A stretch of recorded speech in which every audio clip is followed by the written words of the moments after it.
Welcome, everyone, to episode 13. I hope everyone had a good year and a good Christmas, and it's a whole new year for all of us.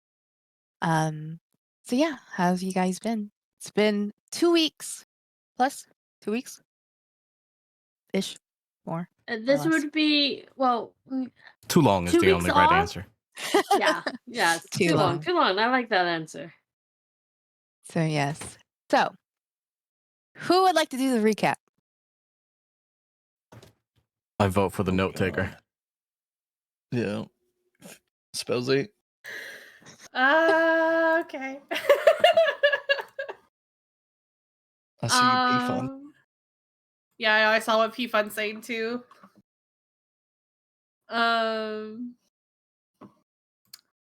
So I'm gonna pause the music, my character playlist, so I can read without fucking it up. So on episode 12, we return to Captain Isla and Magpie talking about how the dancer and the island are two different entities, giving a little more kind of lore about her and the island itself. I think through the rest of that time, after that, it went to the party sitting together at lunch, and I forget who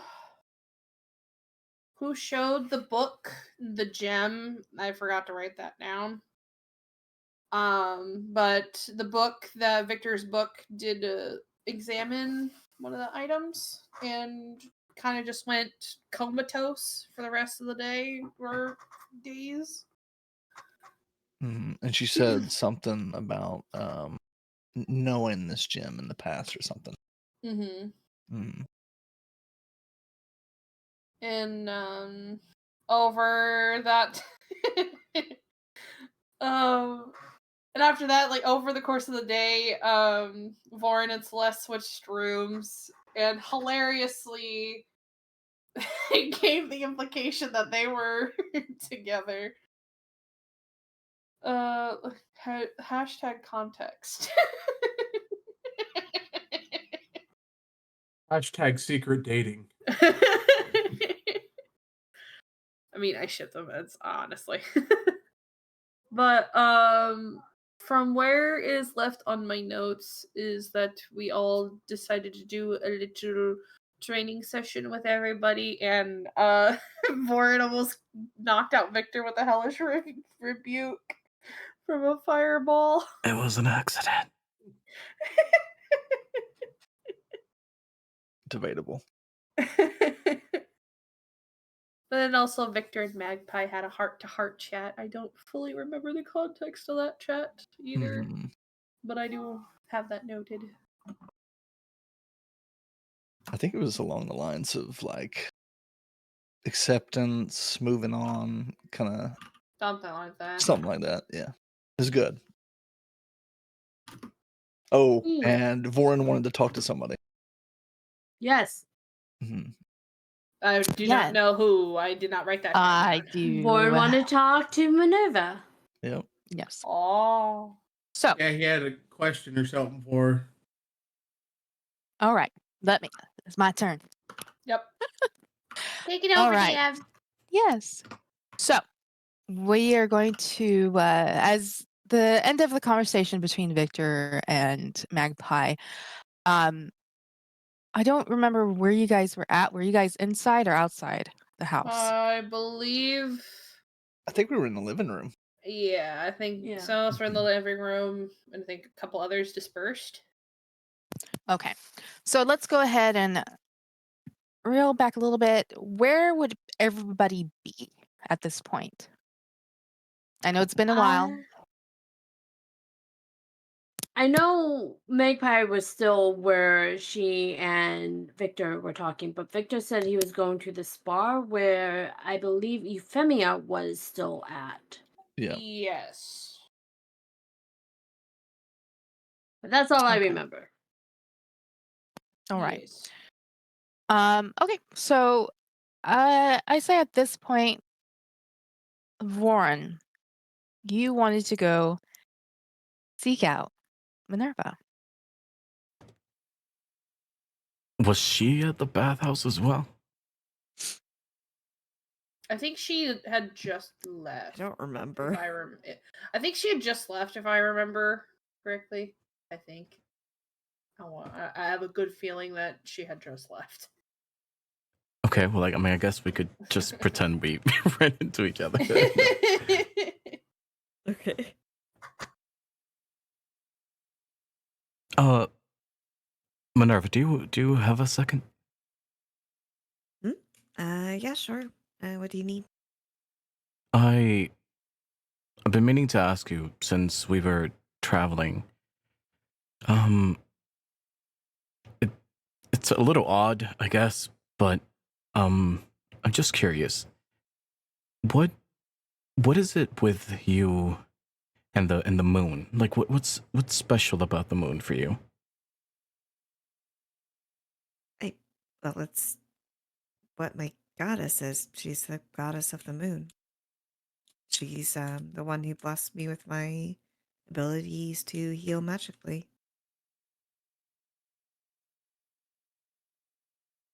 Is it Was that coincidental, you think? Mm, No, there's a reason it happened. I Um, Sorry, go ahead. no, it's fine. There's times that I don't sleep at night, and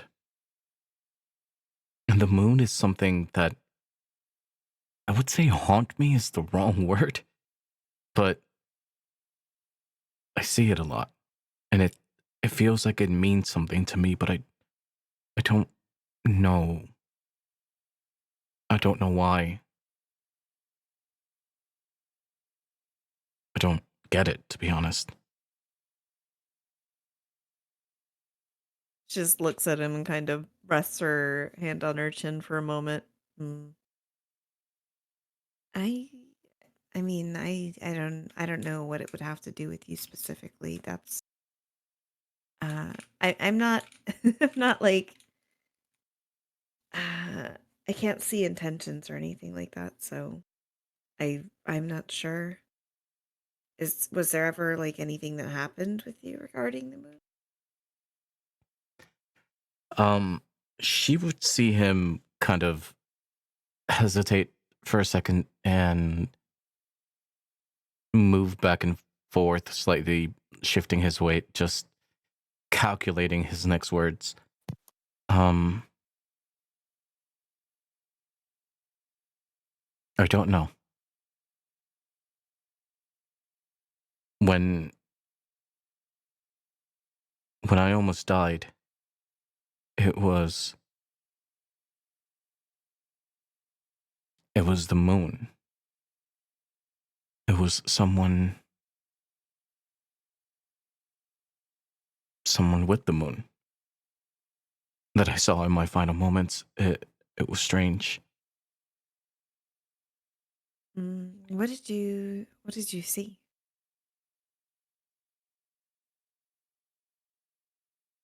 It was a woman, just I guess surrounded in moonlight. But it's been happening for a long time now. Wake up in the middle of the night and it's the moon that is first in my mind.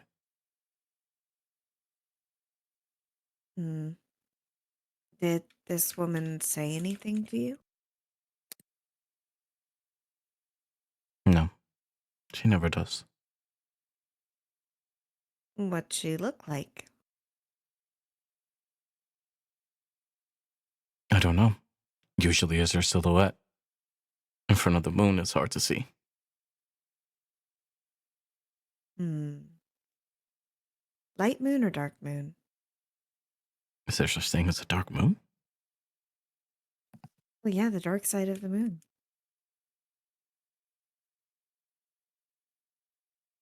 That's why when we were in the temple, there kept being like light and dark because there's two sides of the moon. There's two goddesses that represent each side. Light, I guess. Okay. I wonder if it was Celine, maybe. I did. I had a vision whenever you two were in the water about it. I think, if I remember correctly, it was the goddesses making a pact with water elementals of some sort. Um, and it was while you were in the water, so I'm wondering if they're related at all. Yeah, I guess I thought I would talk to you because you seem to have a connection of sorts, but it's hard to ask a question that I really don't know what I'm asking. I Mm. It just seems like I have my own connection to the moon and I don't know what it is. Perhaps you were touched by something whenever that happened. Did it only start after that? No, it's been happening for a long time. Okay, so not necessarily anything to do with that. Hmm. This this woman bathed in moonlight has been haunting my thoughts for a long time.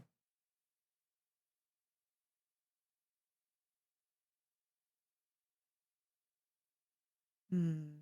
I'm gonna be honest, at first I thought it was you. Me? No, no, no. Uh, hmm. I don't know. The only thing I can think of is perhaps it's Celine, but I don't know. I'm not sure why she'd be coming to you in visions.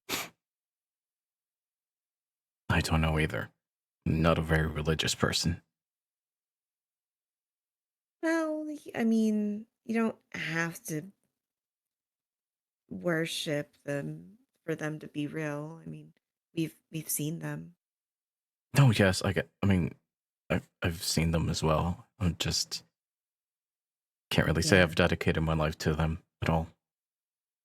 Mm, Doesn't mean they might not take an interest in you though. Like, I don't know. I'm still,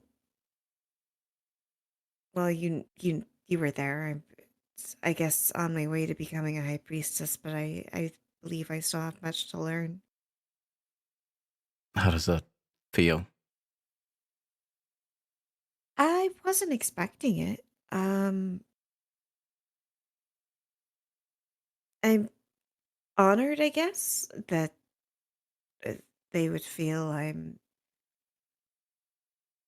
I guess, ready for that sort of thing. Do you? I don't know. I'm not. I don't know if I'm ready or not, but if they think I am, then I'm willing to take on the challenge. I guess what I really need to know is, should I be worried?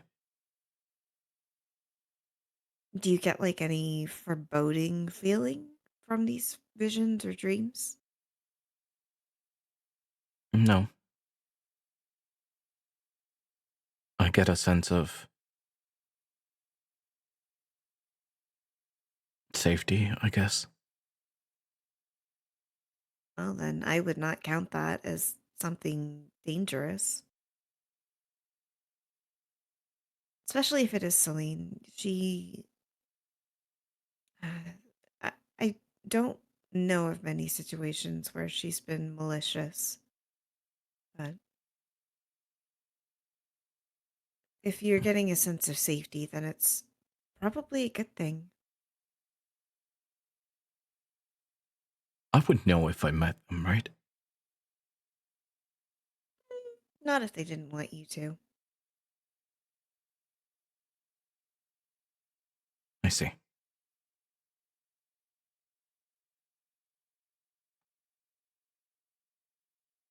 Well, I'll let you get back to what you were doing then. Thank you. Of course. If you have any more questions or anything, just don't hesitate to ask me. I may not have an answer, but I'll try. Yeah, I think I have all the questions still, but I'll have to sort them out first. Okay. I'll see you later. Yep.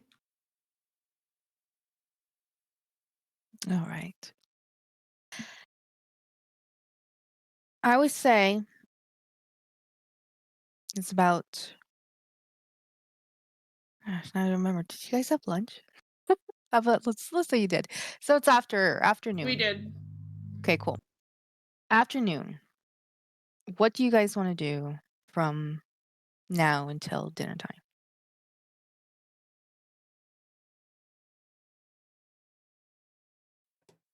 I think Vorn's Oh, gonna go to his room after that conversation and just reflect, I guess. Magpie? I was just gonna say that is a good question. I think Magpie would probably go back up to the training section to try her hand at like that obstacle course. Um, just because she didn't really get a chance to do that before because she felt like awkward and everything before. Mm-hmm. All right. Euphemia? I believe Euphemia is going to spend probably a good portion, if not all her time at the spa, just pampering herself. Okay. Yeah. Victor. I think Victor's going to do the same thing. He's going to sit there and kind of wallow in his own pity because he's magicless. Uh, But he's going to be he's not going to be feeling very well today, I don't think, and he doesn't know why. okay. It's something. Nyx? Nyx would just be outside angrily swinging a wooden axe. That's right. And for some odd reason, you don't want to drink. I remember that. Man is Yeah, sober. I feel so bad. I feel like that's my fault. That's fine. Minerva, how about what are you up to? Hmm. Probably just relaxing in the living area. Okay. As you guys proceed throughout your day, this is basically your your last part of the vacation. Um, tomorrow at 6 a.m., everybody will depart. But in the meantime, as you um, start to gather around for dinner time, um, it's a huge feast. It's almost anything you can imagine. Um, just like, you see pig and chicken legs and all kinds of fruits and vegetables and everything. There's all kinds of different kind of wines and everything. Um, as you guys gather and sit, um, the captain uh, kind of taps her glass and raises it up. Thank you, all. Our journey is almost at the end, and tomorrow we set sail. But remember what I said. Once we reach this destination, it will take a few days or more, depends. We will stick together upon this island and do not touch any treasure, for it's cursed. I will remind you when we reach that point. But so far, and let's enjoy this feast. You have all been a wonderful crew. And I'll drink to that. And she takes a drink out of her wine.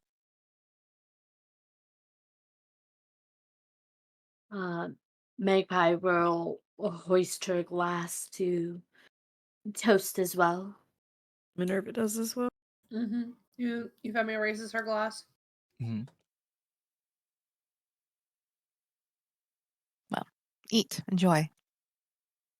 And she sits down and she will start eating. Everybody else start eating, and you guys have the floor right now. Good question. While in the spa, would Euphemia be able to tell that Victor isn't feeling the best? Like his I would say there'd be demeanor a. changing? I would say his demeanor would change, like how he was physically like very active and all Mm-hmm. that, like determined. Now I would say maybe he looks a little paler than usual.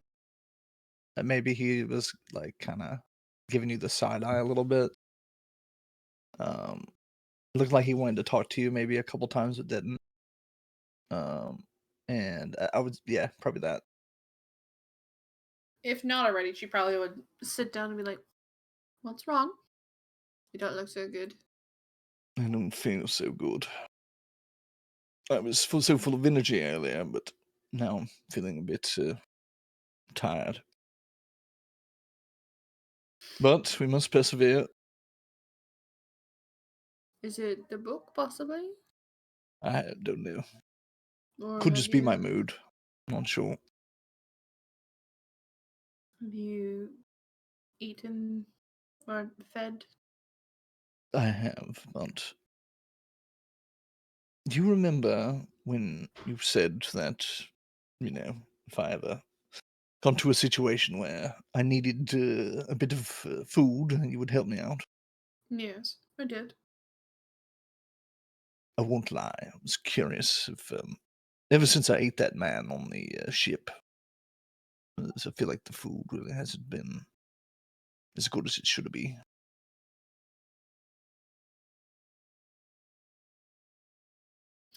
You've had a taste of fresh blood. Yes, it was quite exhilarating. I felt wonderful afterward. And just, I don't know. I feel a little weak at the moment. It could just be the book and my attitude and all that. I don't know. Yeah. If you wish to later, you and I can see what we can do. Are you serious? Yes. As I said, I put my full trust in you. All right. Good. I'll take you up on an offer a little later then. Perhaps it'll make me feel better. I appreciate it, Euphemia. Of course.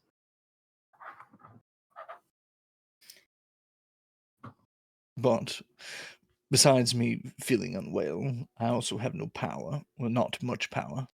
My book, being the situation that it is, I'm incredibly worried about this treasure thing. What do I do if do I just sit in the back and cheer you guys on as you go for the treasure? No. You're still going to be present.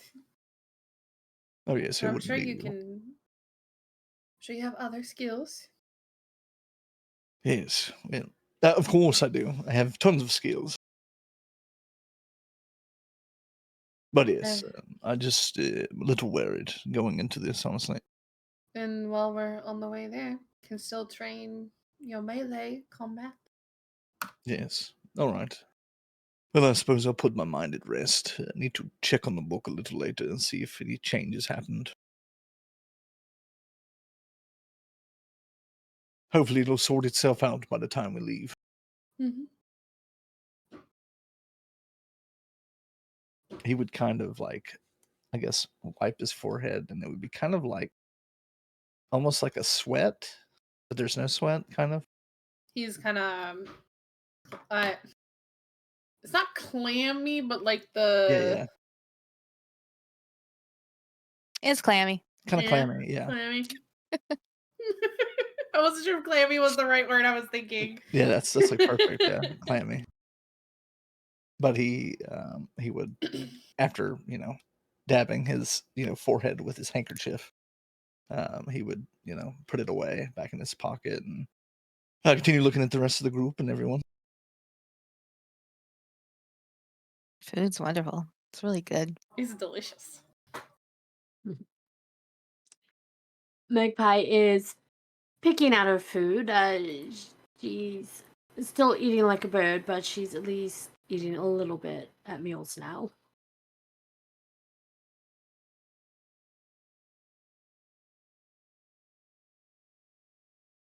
What did Oh. you end up doing, Magpie? Sorry. I don't know. I was gonna say Celine is at the table with you guys. And Celeste, you mean?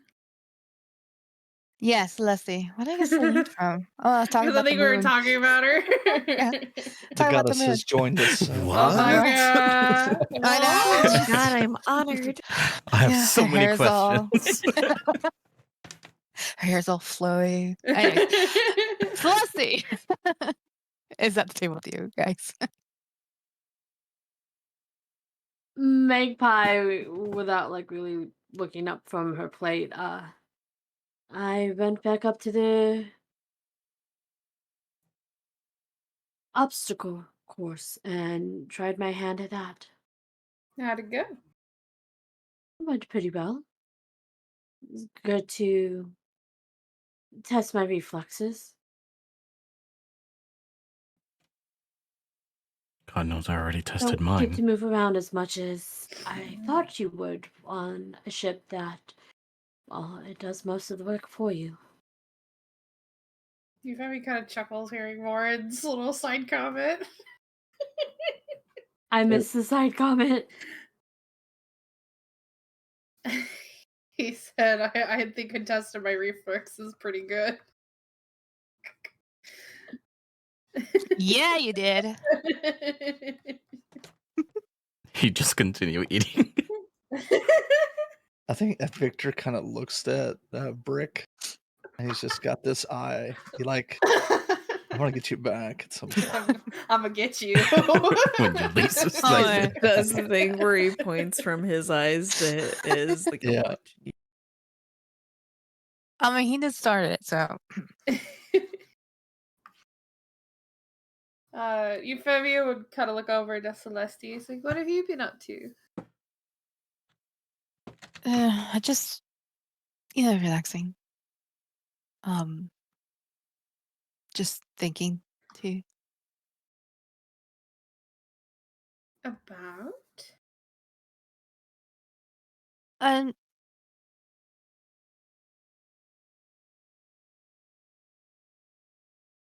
just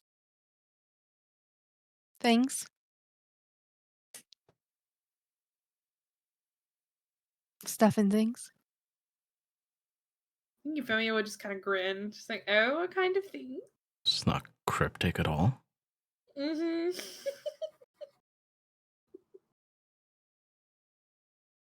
She looks over to the brick. Sorry, I just the journey that we're taking, going to the Mhm. island, eventually when that happens and we go back, to Pelu. And she kind of pats the egg. I got to get this to the location. So, Is it getting close to that time for him for the egg to go? she looks at the bag. The bag is like black as night now. I'm still waiting, but I know the journey will take a month or two on foot. She kind of like doesn't even want to think about that. Is Feilun the closest place to get to where you need to go? Um, well, I mean, that's where they're gonna drop us off. And then I have That's why I'm to. asking. Yeah, yeah. I would have to look at the map again. Well, the portals will probably back up, right? Oh, Hopefully. this location doesn't even have a portal. Oh. Uh, Well, I was more worried about our friends waiting back in Faerun. oh, yes, as soon as that happens, I am leaving the city, just saying. I mean, I got a couple more of these vials. That makes me invisible. other than Warren's job, why do we need to stay in Felu? Well, that's why I was wondering if there's a closer port that would get you to where you need to go. Perhaps the captain would be gracious enough to Take a send detour? us off somewhere else.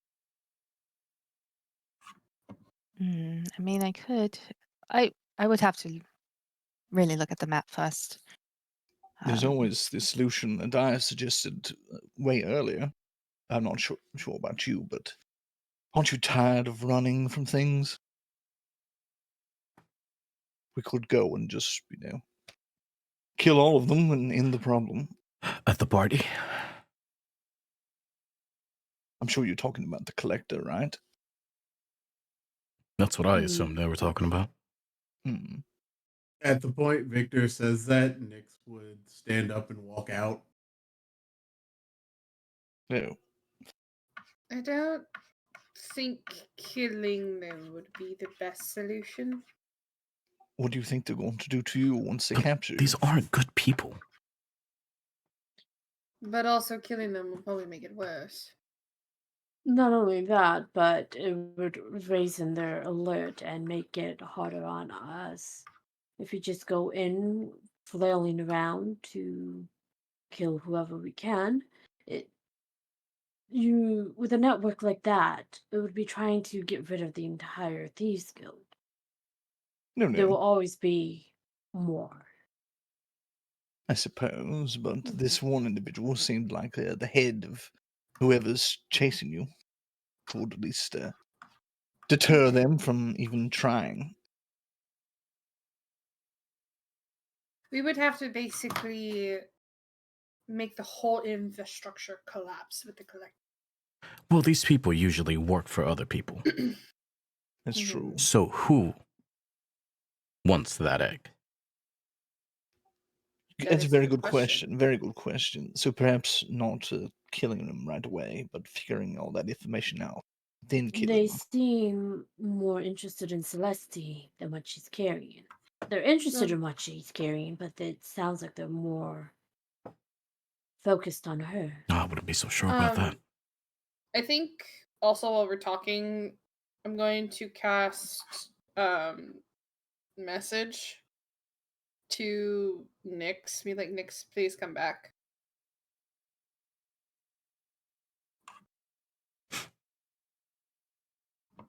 You would get a response to that. I've said my piece on this before. I'm not going over it again. She'll reply, we're trying to figure out other ways of doing this. Please come back. I do agree that we need to stop being reactive. And if information is what we need to get, then information is what we need to get. Absolutely. Would he come back after her saying that? He would hold off a few minutes before coming back just to cool himself down. Mm-hmm. Wait, do we? Sorry, kind of above the table. Did you explain his Nyx that he didn't like senseless violence? Yeah, He did say this before. Okay, so Yeah. Victor knows his stance on it. Okay. Mm-hmm. He doesn't like senseless violence. Okay, so I would know why he got up and left. Yeah. Okay.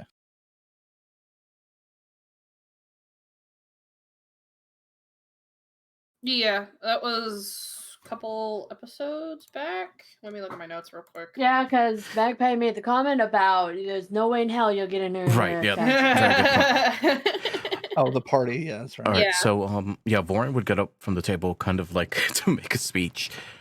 We have Yeah, that was like we 3 episodes have ago. an opportunity to be to have the advantage for once.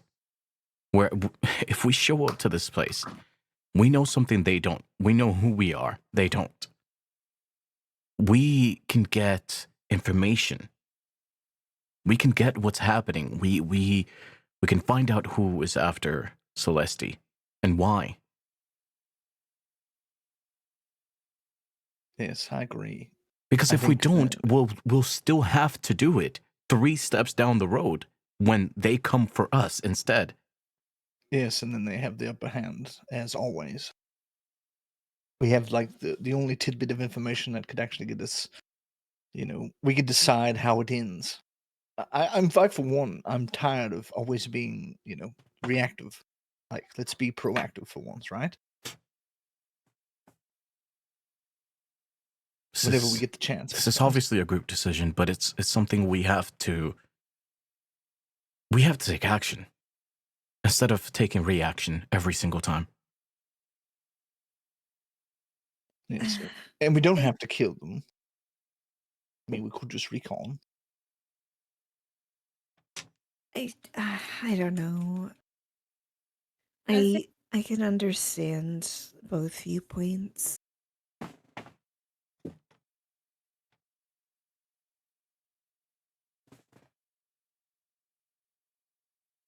What I were see you this. gonna As, I was going to say, I see this as we take this as advantage to learn information. And if we get the opportunity to kill them, should we do it? I would. It. The only thing that I can say is if we need to defend ourselves, that's one thing. If somehow they find out that we're not who we say we are, then we will defend ourselves.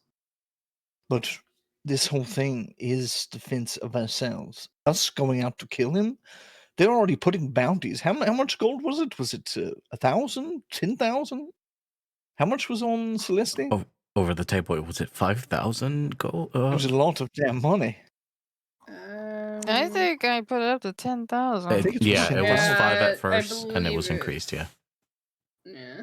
Yeah, so they're already putting bounties out for information to find. It's 5,000 gold. That's what I have in my notes. So if that's not violence, I don't know what else is. Unless you want them to take you and do whatever they please. This is what I'm saying is just if he decides to instigate and antagonize us outside of it, then we defend ourselves and get rid of the problem. Is that fair, Nix? That's fine, but if it comes down to just going in there just to kill, I'm not helping. Don't you see that that is preventative violence by us ending the problem? Someone is putting a bounty on the head of one of our members. Or capture, not murder. How do you know it's captured? Did something say capture? Where are you getting that information? What I If they saw, wanted her dead, would they not have already been attacking her to they kill her? couldn't find her. She was invisible. One. They absolutely, if they would have saw us in a tavern or the party, if they would have saw her, you could be damn sure they would have taken her with violence. Don't. I understand your prerogative to not have senseless violence, but is this blinding you to the senseless violence that's already being pushed upon us? At what point is it defense? The moment when they finally get the upper hand on us and jump us, then we can kill them, but we can't take preventative measures. I think it's a bit of nonsense. But I respect it, regardless. I don't want anybody to get hurt because of me. Well, they I won't hurt you. Yeah, it's going to be I've- you instead, Celeste. We don't want that. We're not going to allow that. I've been doing this for years. Yes, isn't it time to stop running? Be able to live free the way you should be? Without fear of whoever the hell's trying to capture you, they're the ones that are starting the violence, not us. This right here, and he puts the paper on the table, this is an opportunity. But we don't know when that's going to happen. Then we'll have to get more information. But we can't let it slide. We won't. We probably will never get an opportunity like this. No, Ever. we won't. All of them together in one place? But is it all of them, though? We don't know that. Okay, we might not know It that. doesn't have to be. But it doesn't have to be, right? It gives us more information, right? Like, I think I still like my idea of killing them all, honestly, just getting rid of the problem. But the step on that journey is finding out more information, and that's one thing we're seriously lacking. But like I said, with your idea, we would have to literally kill the entire infrastructure, make everything crumble. Yes. That takes more planning and more strategy to that. Absolutely, I agree. But my overall goal is to completely destroy all of them. If it takes many steps, then sure. Or we hurt them, punch them back in the nose so hard that they decide, well, it's not worth it anymore. I don't What know about if you, but I'm tired of being a victim of things. what if we give them an ultimatum to stop coming after Celeste? We still have to find Give one of them. That could be a Give- good idea. Give them a chance to stop what they're doing so that killing them doesn't have to be the way we go. Well, as your resident bad guy here, so this is how I would do things. All right. If someone was to come up and give me a chance, then if I was really wanting the thing, I would double or triple the bounty because they don't show that they can defend themselves. So why not increase the bounty? And then I'm even more prepared for you next time. Hmm. We have to have something they want, and we have to have a threat that's viable. Otherwise, we're tipping our hand. Right. Think about it this way. Hey, we know that you are planning to come after one of us. We're going to give you some time to plan something that'll work better, and we'll get back to you.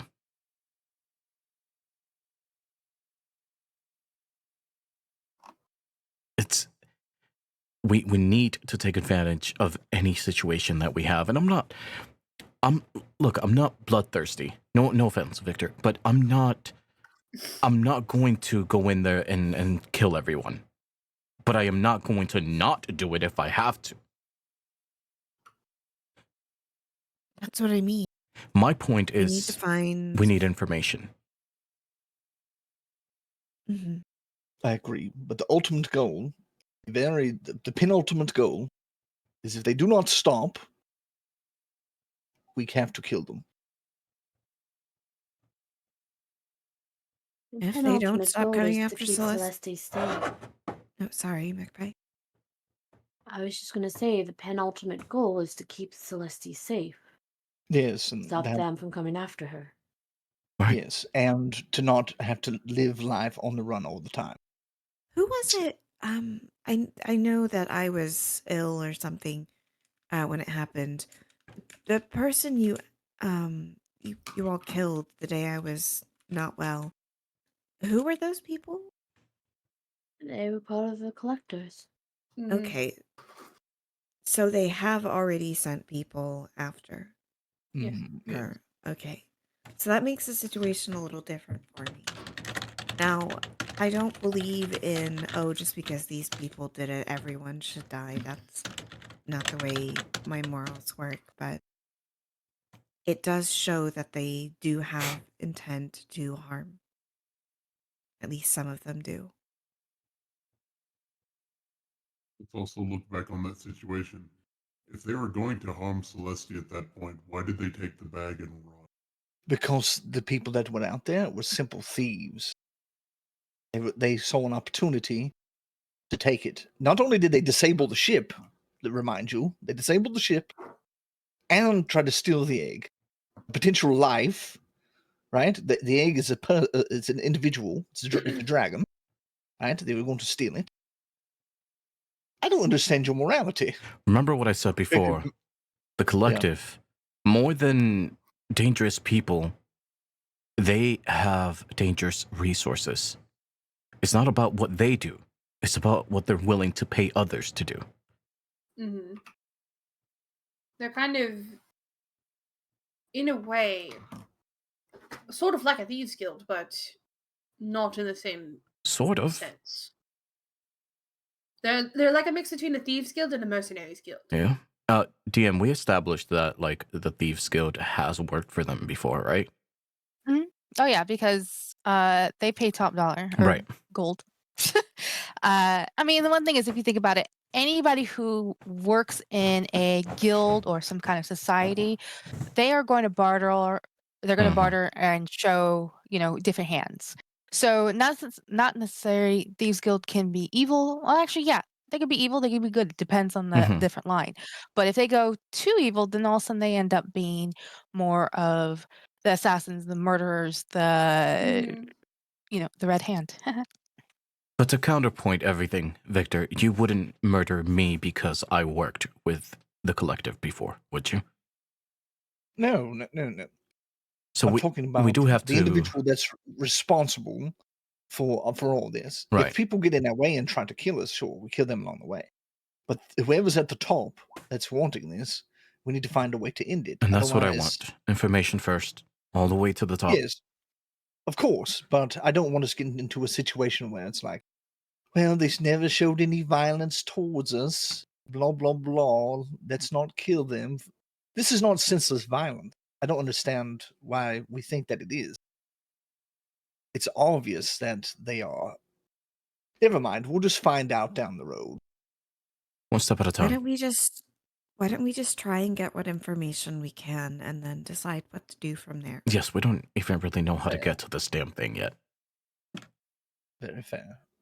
I'm just saying that the ultimate goal is to stop however this is going to be. If we can convince the person to stop, sure. But I don't think it's going to come to that. Uh, Rich people with lots of money, indispensable resources, Of course, it's not going to come lots of violence. down to that. They're going to send whoever they can after us. Oh, absolutely. I know people like this. I am people like this. I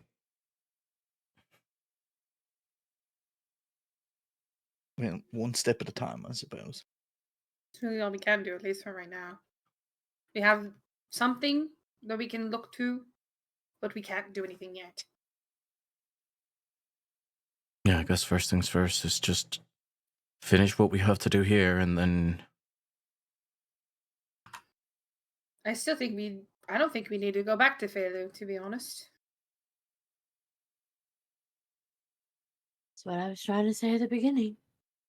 Minerva Yeah. just looks over at Warren. he would kind of lower his head slightly.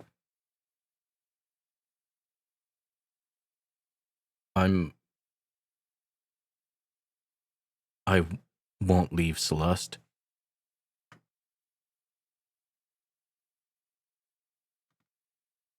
Celeste, do you want to go back to Felu?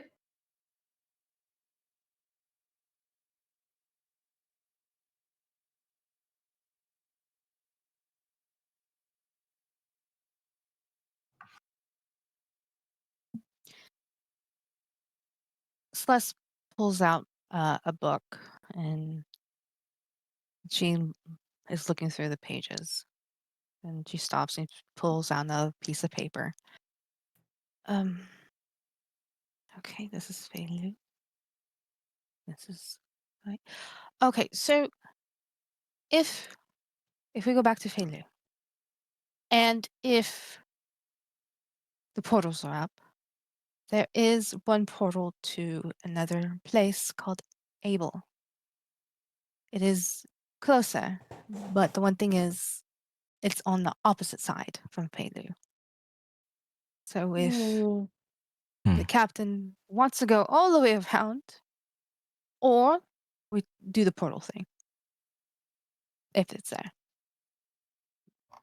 Right. Well, are we going to be able When to handle this?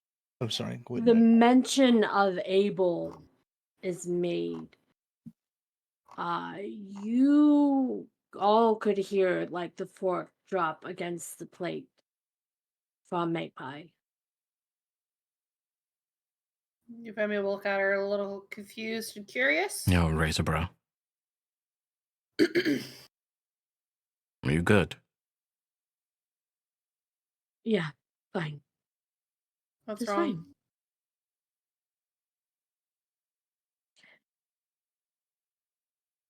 Let's just say Abel was not a good place for me. There are In, worse places, but my dear, you're going to be a little bit more specific. What do you mean? It's not good. it's where I ran away from. Mhm. Are you wanted there? To be quite honest, not sure. Doubt it. I was 7 at the time when I ran away. I grew up in an orphanage there. I mean, I was wanted in many Um, places by age 7.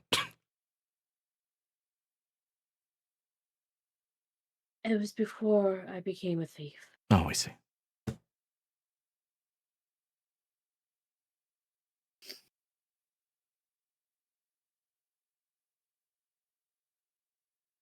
So we'll have to be very She'll kind of careful, I like guess. reach up and like grab at something that's underneath her shirt around her neck. I only took what was mine when I left, but I'm not very keen of going back there. Not saying that I won't go back there, just it's a name and a place that I haven't thought of in 15 years. And I'm going to say this to you right now, Magpie. You are not alone in on this. If we decide to go to Abel, you're not alone. So whatever is there, you don't have to deal with it by yourself. But you do have to let us know if there's something we should be concerned about. The only ties I have to Abel is the orphanage. Okay? Doubt they care. They never even gave me a name.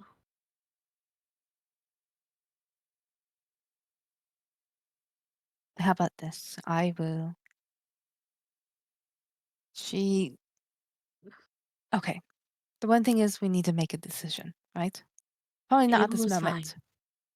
All right. So the question would be we go to Feilu, and hopefully the portals are open and take one there. Or we ask the captain to basically go around the whole entire place, which that could take extra weeks. It depends on where this island is. It might be closer to go to Abel. Won't know until we ask. I think we're actually quite far away. Wouldn't we need the captain to come with us? Yes. Yes, the we gods do. want us together. The gods, the No. fates, whatever the fuck. We have to get the captain on board with all this. She has stated that she has her own work to do. That is true. She When can't come we with us. are when we are ready to face whatever it is, we can call upon her and she will come. But she Uh, won't be with us the entire journey. so we need to fulfill this contract out at sea, and Mhm. then we make our next moves.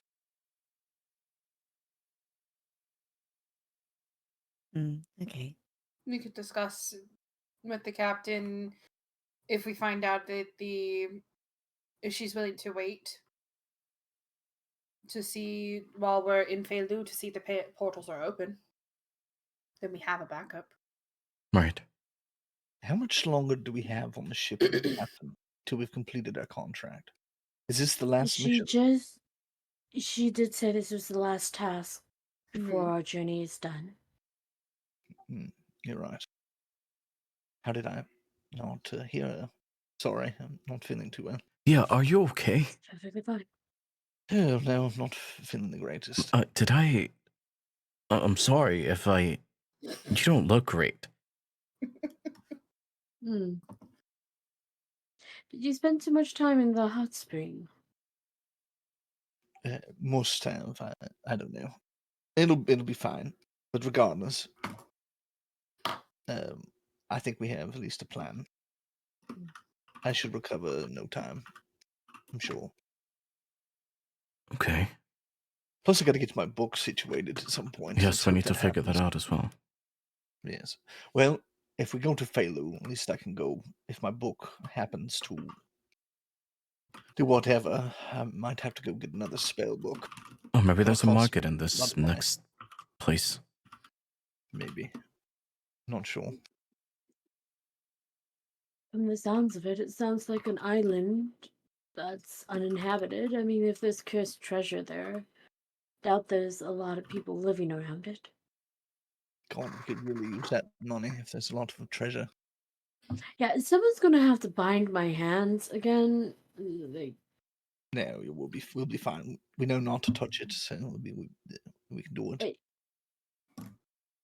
The cursed treasure's only cursed until it's not, right? Please don't touch it, Warren. I was just don't asking a need another- question. We don't need another monkey curse, okay? What you do is your business. Just make sure to grab enough for all of us. Oh my Who knows? word. Maybe we'll get a parrot curse off of this one. Oh, I'm actually not very fond of birds, so I'd rather not. I apologize. I don't think he meant you, Magpie. That was a good joke, actually. Oh, that's good. I'm glad you realized it was a joke. I was worried that wouldn't come across. Well, I'm. Yeah, I've had birds perch on my horns, and it's upsetting.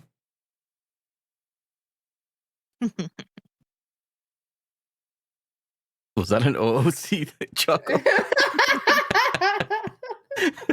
Maybe. Just keep feeding me stuff. Feed me stuff. Yeah, keep giving her information.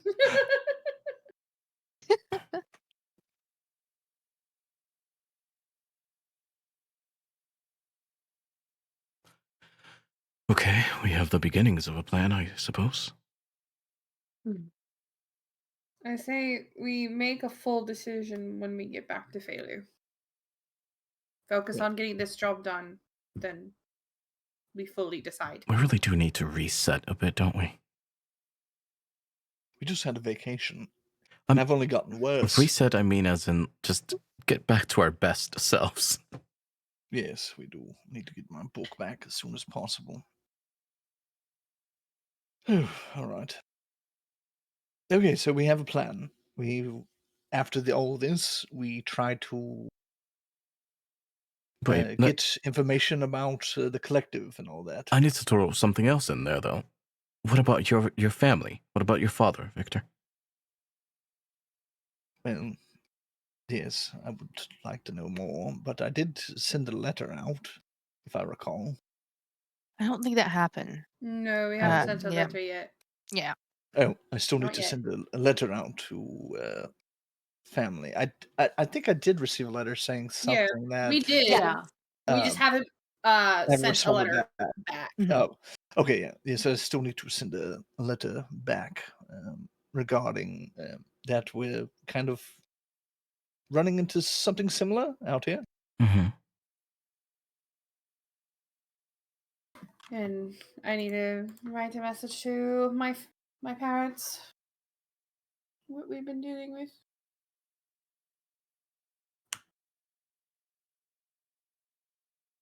To be honest, I wouldn't mind traveling back that way. Just to pop in and say hello. See if there's anything going on in particular that we might be able to I don't know. They might be able to point us in the right direction towards a few things, Is it on but the it could way? be done with letter. Well, it's on the western side of Feilu. Mhm. It is a port town, so And my home is, I would say, about a couple hours from the capital. mhm. I believe it took me. Would it take like a week or 2 weeks travel by boat? I think is when it took for me to get. Maybe 3 weeks. I came via portal. So Mhm. Yeah, I I came don't know. via boat. I don't Yeah, recall. for you, it almost took a month. Yeah, it was like about a month traveling Yeah. by boat. But you had luxury on a boat, so. Yeah. And I'm pretty sure that there's got to be a portal there too. I'm sure. Oh yeah, for sure. Your mom would have one. She might. It's a school that she has, but she also might have personal ones in certain places that she tells you no, you can't go in there. Ooh, That room. Hogwarts. Let's go. But they would, eventually you would have been taught how to do portals too yourself. So yeah. Mhm. So it all comes back to Feilu then. Feilu, yes. It's like the center of everything, it seems.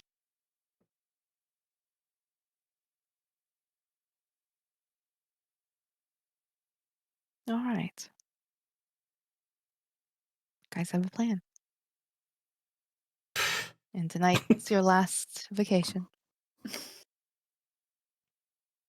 I'm not drinking. Just then, Voren, Oh, you're no fan. something lands on your horns. Oh, come on.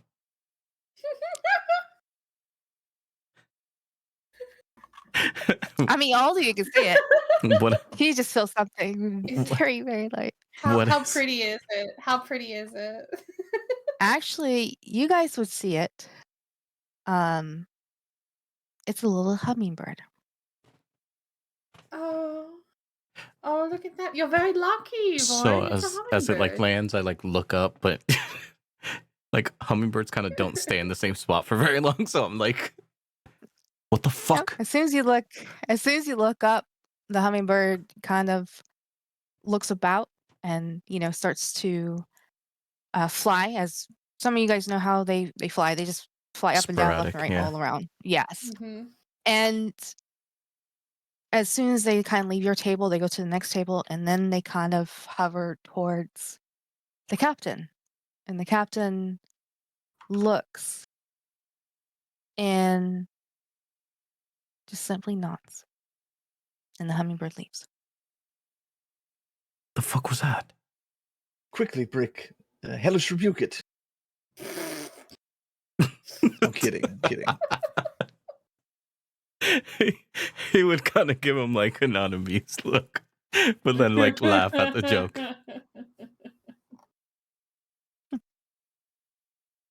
Did it get poop in my horns? No, I don't think it see had any. time to. No.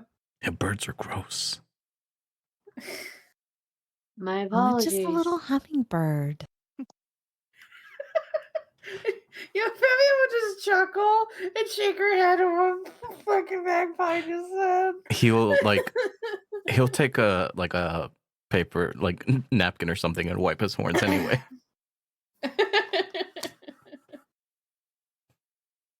Here, and then you see Celeste just kind of wave her hand above your head. See, there's nothing there. You're fine. Where have you been my whole life? Traveling a lot. Euphemia grins. I thought she was gonna say like trying not to get killed. That too, probably. Oh, I miss my familiar. Back when I had my spell book, I could summon my familiar. Oh, so you can't summon your familiar without it? I don't think so. Have you Spell. tried? No, I haven't, but I'm pretty sure it don't work. I don't know why, No, but I please could try. picture Victor if there was like a recliner out Mhm. here. He'd be laying on the recliner, almost sinking in. Oh, That's how I absolutely. picture His arms like dangled over the side very dramatically. Victor's emo Yeah. face. But sorry, go ahead, continue the scene. He'll just like while he's laying back in the chair, he'll snap his finger and like, "Come to me, familiar." See, it doesn't work. Does he? So, like out of character. So, does he actually need his spell book to do that? It's So I This is actually a spell. didn't know It's very that. find familiar, yeah. But Yep. it's a ritual. He would know it, but he can't read his spell book. Yeah, are most of So his spells bound to the spell book? Mhm. pretty much his Damn. cantrips. His That's cantrips he can shit. do. That is crazy. But the cantrips, because they're free, Yeah, they're always in his um, mind. He can can do yeah. do that. those. yeah, because Like those it's are like, if you think about it, like a kindergarten can learn those kind of things. Mhm. So it's like Mhm. easy peasy, lemon squeezy kind of thing. But to actually get into like the other spells, because some of those spells they actually have to have, components, gold, Mhm. jewels, gems, and stuff. He will need the physical book. Damn. Gotcha. yeah, it's like his Damn. spellcasting focus. Damn, son. But the good news is that if I get another spell book, I'll be fine. Should be. I remember all the spells that I wrote down, how to do them. I can't cast them. But the ones that I don't remember off the top of my head, I don't. I might have lost them. I'm not sure. What if we got you like a pocket-sized one? Well, I'm believe sure me, that after you'll be this, finding it. I'm going to buy like 3 spell books and hide them in various locations. Trust me. Are they expensive? Probably way more than I can afford right now. That's why we're gonna have to use you. You had to steal one for me, Warren. I'm just gonna say it straight out. He just shrugged and was like, all right.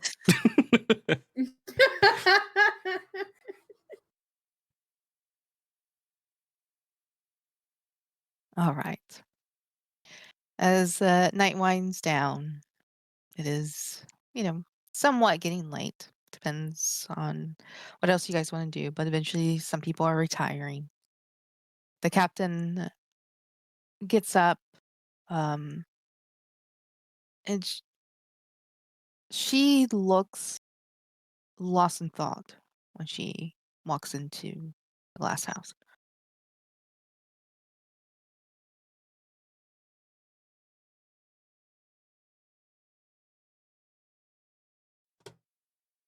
She was outside, you said, the captain? Yeah, I mean, Yeah. everybody was having a meal outside, Hmm. kind of thing. hmm But as people finished their dinner, she got up and just kind of looks like she's lost in thought. I wonder what the hummingbird told her. Mm. Hummingbirds Hmm. don't speak. But she Yes, nodded they to do. it. Could have been a familiar. True. It could have been a druid, maybe. Could have been any number of things. Is there a god that has the hummingbird form? Do we know of?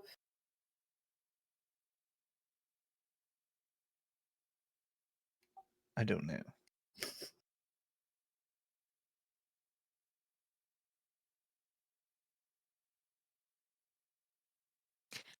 I'm gonna go rest. Is See everything you in all the right? morning. I saw the hummingbird come in. Is it something in particular that happened, or are we all good to go? Oh, did you go talk to the captain? Because she's in the Oh, yeah. house. That was Celeste she- talking. Oh, Yeah. sorry. I thought she was saying something before she left. It's okay. Yeah. It's okay. You're sick. It's fine. Oh, yes. Victor, I will go talk with the captain. He kind of stumbles up and he looks kind of weak walking into the house. Hmm? Captain, Hmm? is everything all right? We saw the hummingbird and all that. You seemed kind of preoccupied with your thoughts. Just wanted to make sure everything was okay. She looks at you. Are you okay? I'm the spitting image of health, madam. Don't lie to me. No, I feel horrible. I I don't just know pictured why. him doing like a little curtsy whenever he said that. Right? Okay. A bow, like his gentlemanly bow. Yeah. Um.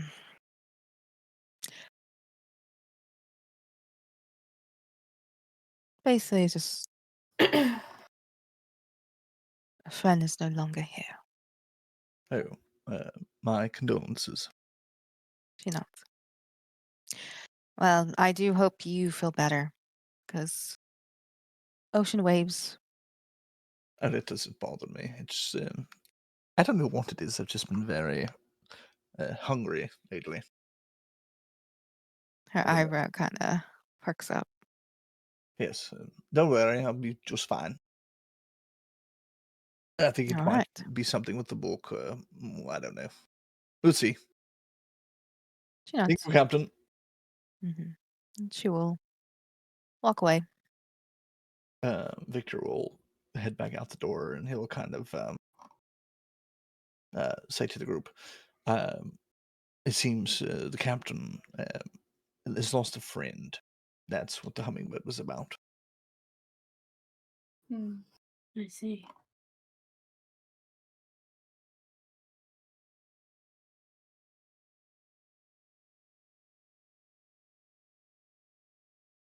At this point, Celeste will get up and grab her bag, and I will see you all in the morning. See you in the morning. Rest well. Good night, Celeste. Good night. What's the rest of you doing? Yeah, Derpy, what you doing? After eating, Nix would step outside. Enjoy the nice. Step outside from the outside. Well, further into the woods, away from people. Now he's being broody.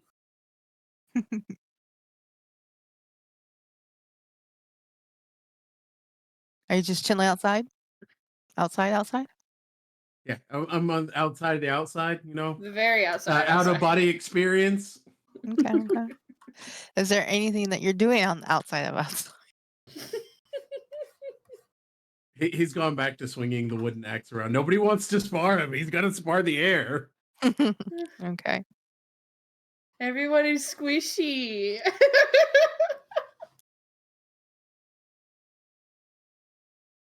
I think Nick Victor- calls you Mate. not squishy. Go ahead, Magpie. Sorry. I know that Magpie will, after the mention of Abel, she will not be touching her food.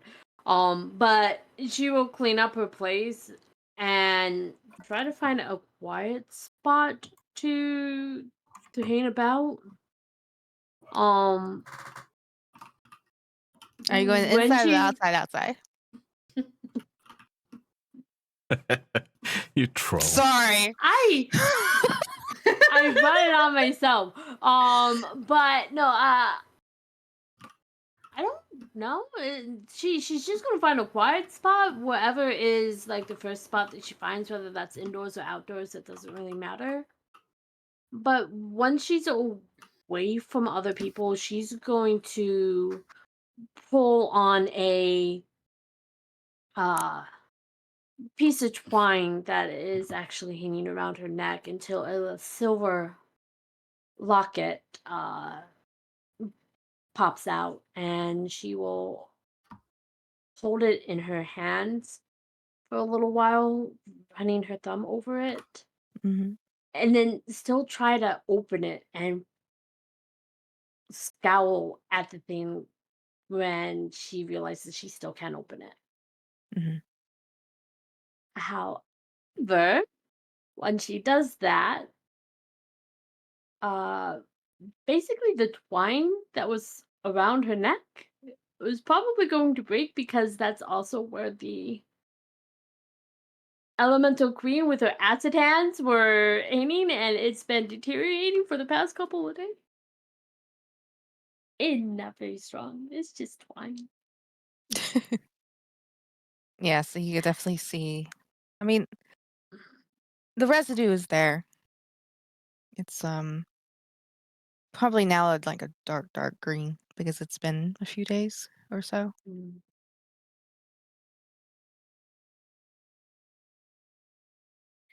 She's going to end up piercing herself in a way,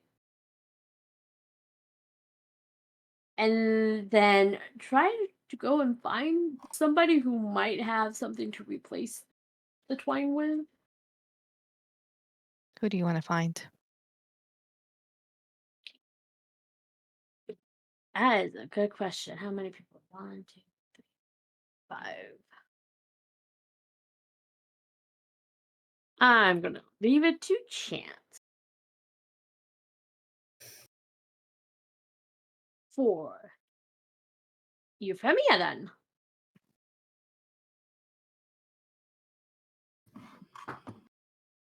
Okay. I don't think she's been taken away yet by Victor, so I think she's still kind of like chilling.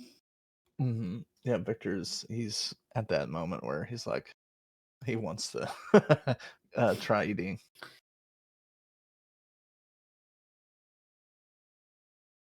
I mean, it doesn't have to be Euphemia. I just rolled the dice and that's what it said.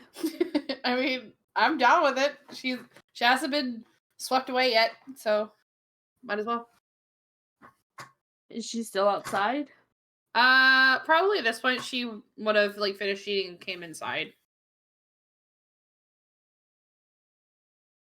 Euphemia, Mm.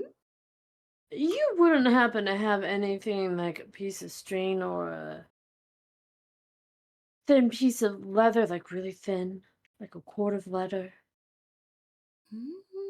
Let me check what I have.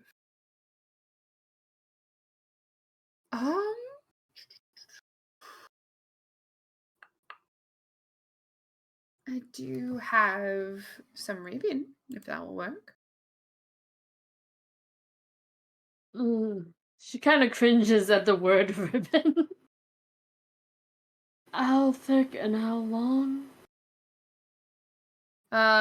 You would see her kind of like reach up a little bit and kind of pull out a piece of like black ribbon. It's like small, it's thin.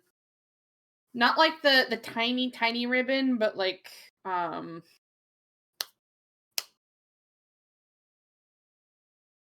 oh god, what's the size of the I don't remember what the size of that ribbon is, but it's not like the tiny one. But it's like it'd be like perfect size for the locket to hang on. Mm. And her hair would kind of like fall down a little bit because she'd also take out a couple hairpins.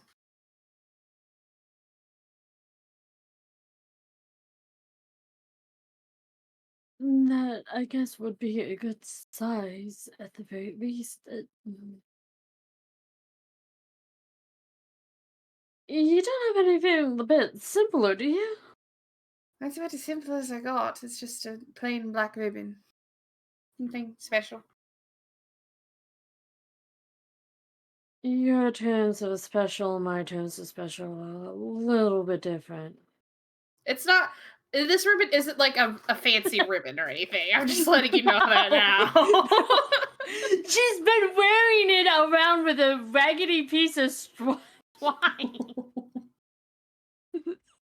For her, it is fancy.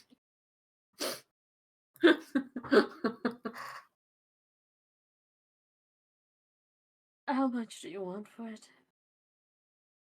You can have it. You don't need to give me anything.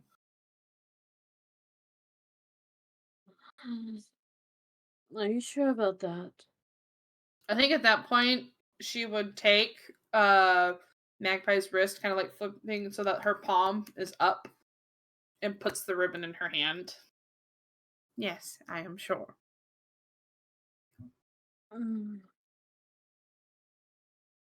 Alright. And she'll start taking the ribbon and trying to thread it through the eyelet of the locket. I guess it will at least do for now. Doesn't feel right though. Well, maybe when we return, we could probably get a chain for it. Chains break too easily. I'm It's sure we can also a little find bit too something. fancy. You're allowed to have a little bit of fancy.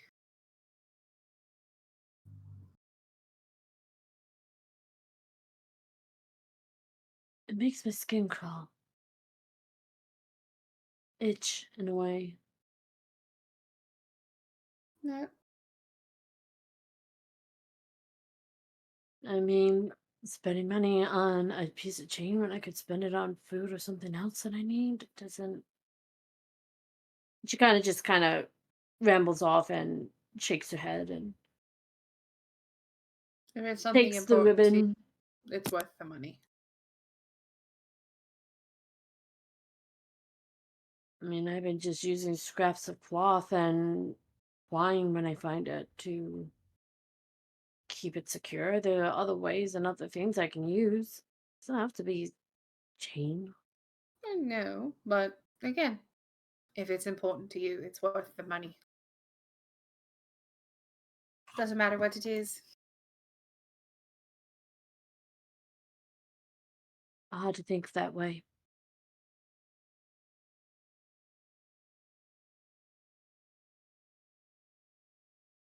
Anyways, and she'll tie the ribbon around her neck and then try to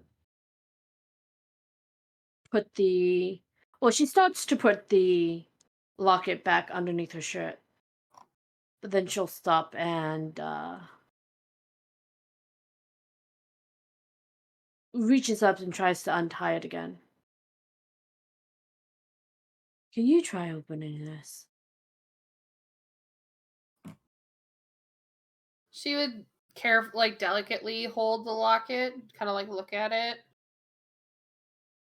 Um, is it on like the hinge on the left or right side?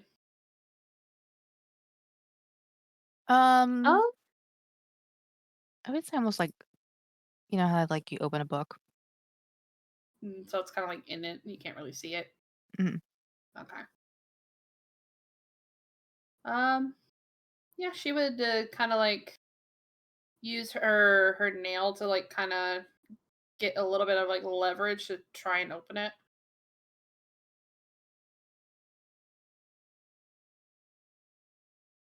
Yep. Nothing. Nothing. Mm-mm. She'd look at it curiously. She's like, no. Is it supposed to open? And she I kind of like believe hand it's it back. supposed to. Never been able to open it. It's not like it's rusted shut or anything. Thinking that maybe either you or Victor may have some insight. It might be magic, keeping it shut. It could use a detect magic spell, possibly. I don't think I have that, but you could probably bug Victor when his book is in working order. Yeah, Mm. no, I cannot at the moment.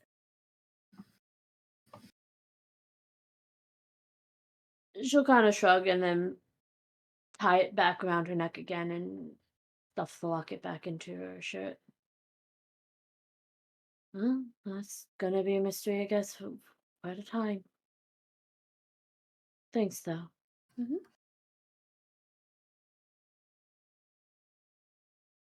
And she is going to go and find another quiet spot to kind of just sit and relax, just not so secluded as before.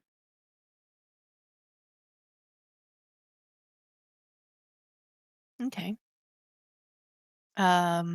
What's the rest of you guys doing? What's Minerva doing? Uh, she would have finished up eating and then probably what time of day is it? It's nighttime. Okay. Yeah, yeah. She'd just be sitting out on the beach, like looking out at the ocean. Okay. Moon's out. It's really pretty. Yep. Moon on the water. Hmm.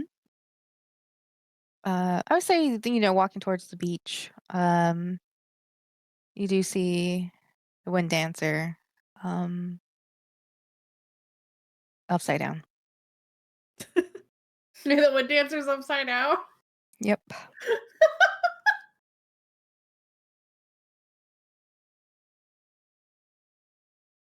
I As guess they're you having a little dip. just chilling at the beach. Yep. It's upside down.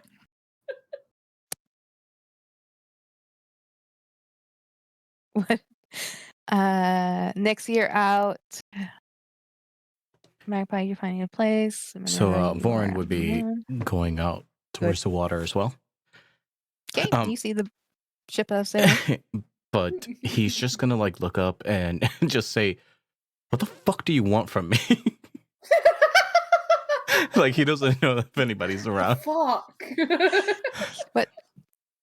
What are you looking at when you At do the this? just at up at the sky. moon? He's talking to the moon, but he's like, "What the fuck do you Yeah. want from me?" Okay. I mean, the moon's up. Stars are shining. Nope, nothing. Yeah, great talk.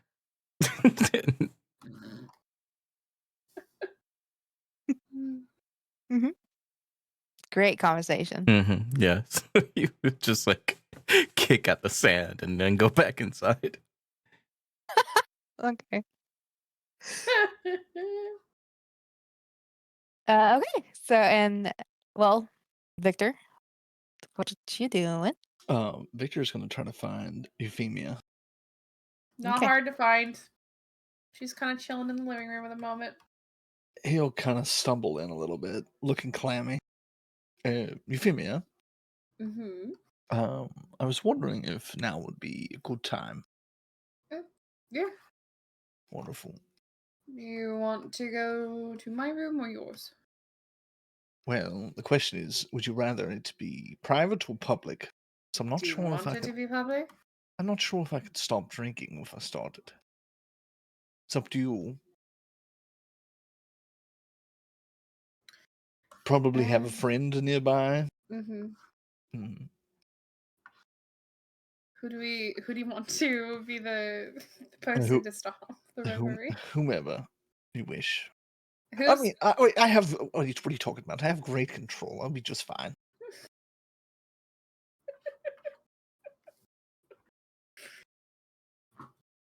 by all means, where you wish is comfortable for you.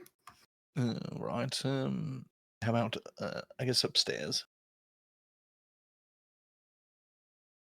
No, neither way. All right.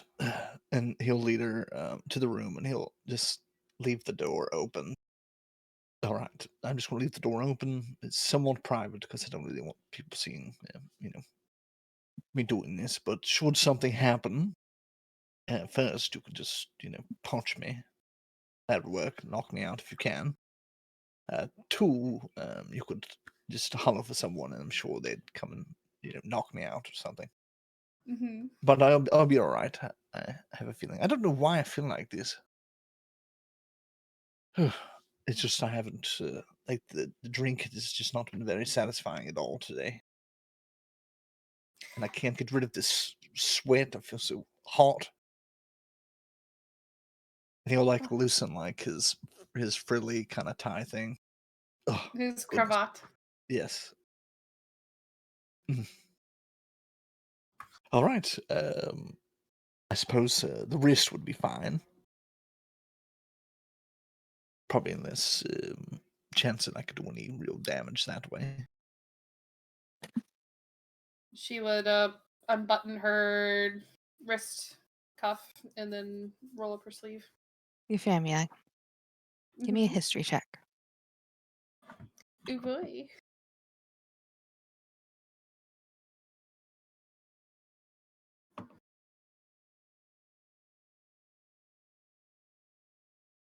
You would hear a vacuum cleaner. Sorry. Um, you vaguely remember your parents telling you Don't let vampires bite you.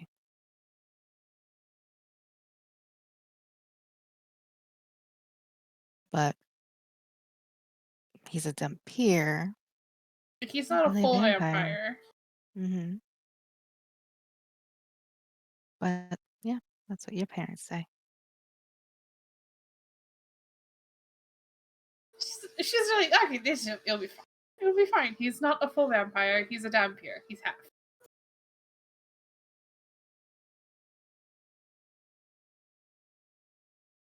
All right.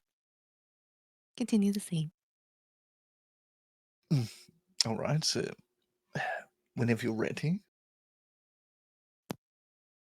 he would, I Ready? guess, he would take her hand, Mm-hmm. and he would look at the wrist, and he would just stare like at the vein.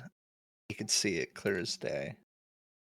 And he would just kind of first he'd like lick his teeth a little bit, and then he would look to Euphemia. Are you sure? But before she could even really respond, he would start lifting her wrist up towards his mouth. He'd look Mm-hmm. over to her again. I trust you, Victor. I don't know if that's a good idea, but here we go. And he would sink his teeth into her wrist, Mm-hmm. and he would start drinking. As you sink your teeth into a wrist, instantly you feel the blood hit your tongue. That first drink is almost borderline ecstasy to you. This is definitely different from your first try because that was out of anger, rage, pissed off. This is somebody willing. Now, you have tasted different kinds of bloods before and you've had human, but you hear the sound of her heartbeat running fast. As you continue to drink, give me a constitution saving throw. Okay.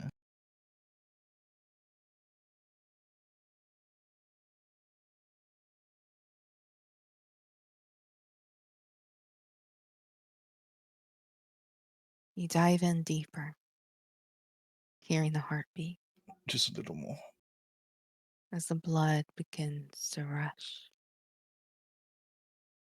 Euphemia, I need a constitution saving throw.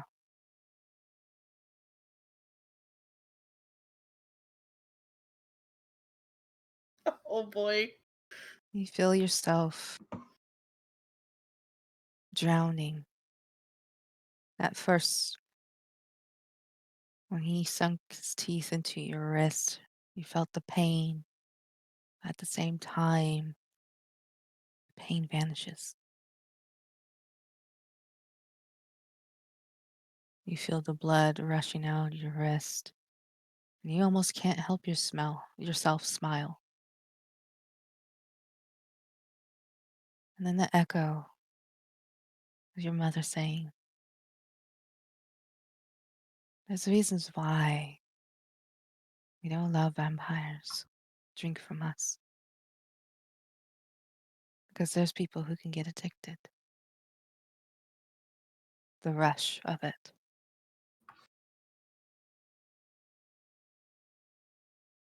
Victor, another constitution saving throw. Okay.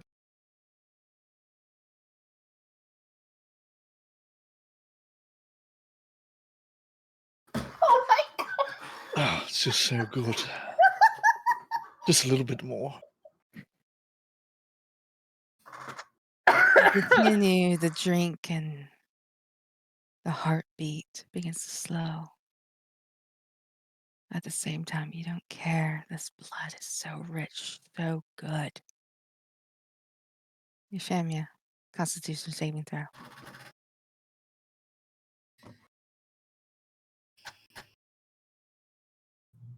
At that moment of the last words, what you hear your mother say, You look down and you see the veins popping in Victor's face. His eyes open slightly. You see the red glow. You feel your heartbeat draining. What do you Victor, want to do? stop. I will. I'm almost done. No, you need to stop. Victor, He's gonna try to stop. one last Constitution saving throw. Okay.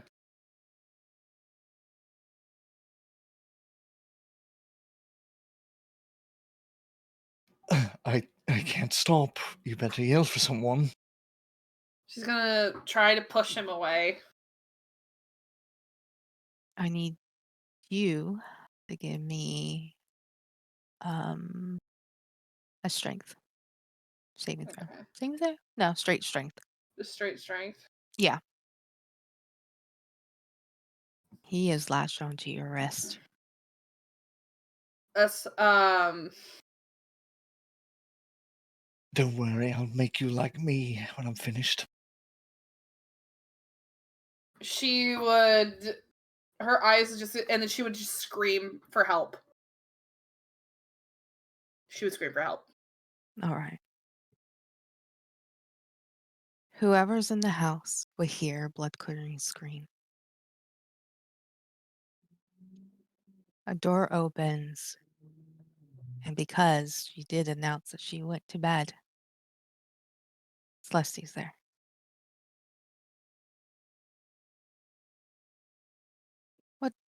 What's going on? Instantly, she sees Victor. I just wanted to help. You won't get off. I can't stop. Do I look at Celeste? You can. I'm trying to think of the angle. I mean, yeah, you can look towards her.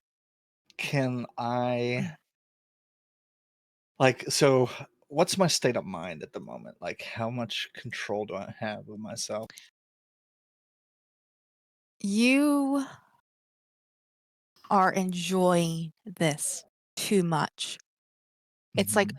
almost feral.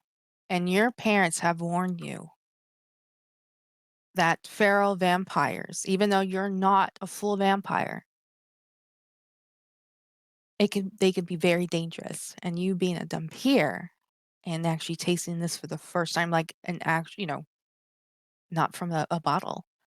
Mhm. And you also, on top of being sick and depleted of magic, it's almost like you're a vampire at the moment. Okay. Like am I quicker than usual? Like is there anything like Um, because what do you want to do? if I have any if I have any control whatsoever, knowing that Euphemia is helping me, but I still want blood, Mhm, he would immediately try to release Euphemia mhm. and go for Celeste instead, so he doesn't kill Euphemia. Okay. So he would try Oof. to leap straight to Celeste. Okay. Mhm.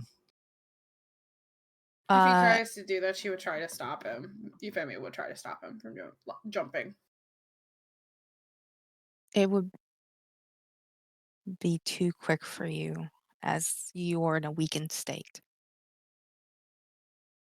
Yeah, what I would like to do is if she's there, I don't Mhm, know how quick he could move, but he would he would like to quickly get up, uh,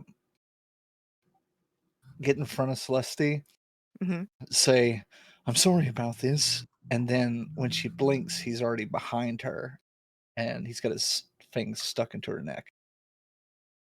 Okay. As you do so, Euphemia, you see Celeste's eyes glow.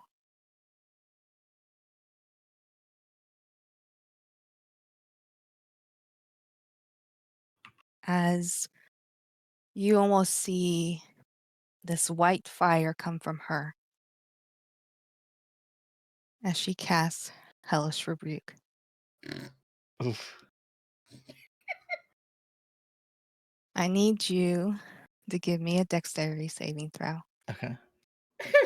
While this is going on, I know you said that those who were like in and around the house would hear the scream. Mhm. How long before we would arrive? What's a good dex save Um, throw? you can arrive. Um, I say you probably would arrive as you probably see him in the doorway. Um,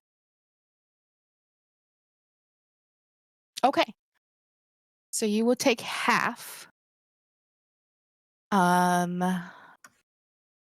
You will take 11 Okay. white fire damage Okay. 11 damage. as so that's even screams.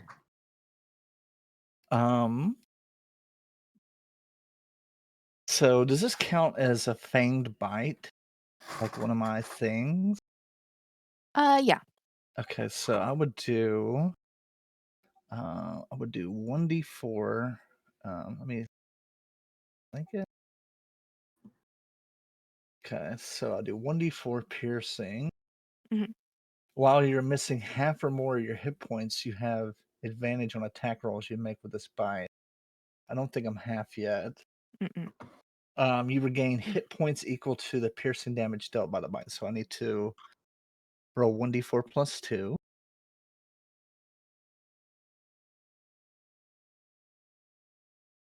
And so I would regain 4 hit points. Okay. So I have to be Um, back into 19. so you do, as you taste Felicity's blood, Mm. it is different than Okay. anything you ever tasted before. And then your vision goes black.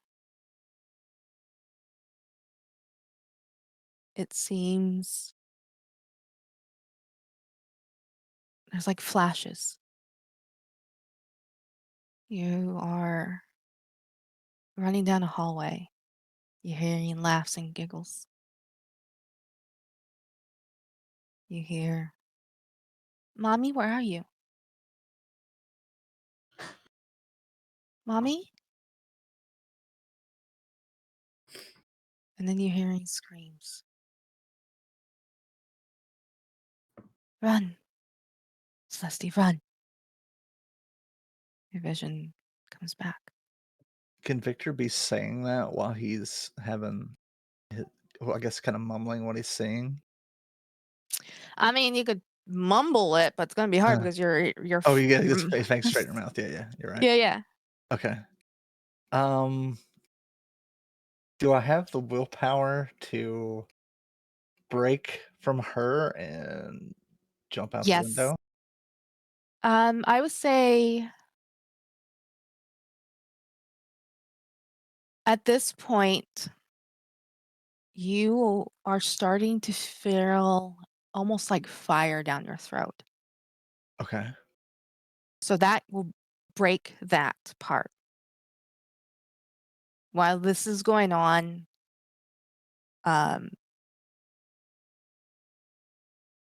where's everybody at? Minerva probably would have May heard the screams and like started head inside to see if she could figure out where they were coming from. Mhm. There you go from upstairs. Yeah. Yeah. You said that Magpie would have arrived when he was in the doorway, so she Mhm. would be right behind Victor. Okay. Yeah, I would have been on my way because I was already in my way, like inside. Mhm. So I would have been on my way there with the scream. Euphemia Nyx would is still outside.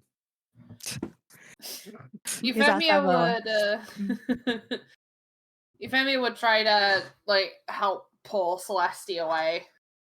Yeah, can I try putting Victor in like a chokehold, trying to get him to release and kind of like knock him out at the same time?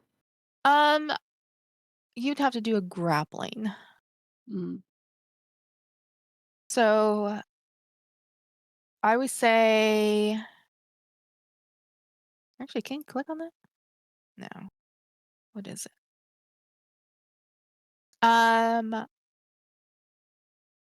Grappling. They just Oh, strength checks. yeah, it'd be strength. It was a strength or dex. So kind of Target must succeed a strength or dexterity saving throw. It chooses. Okay. Um, So what is it? Contested dex rolls or her strength uh, versus my dex? yeah, it says grappling. The target must succeed a strength or dexterity saving throw. It chooses which, or it has the grappling condition.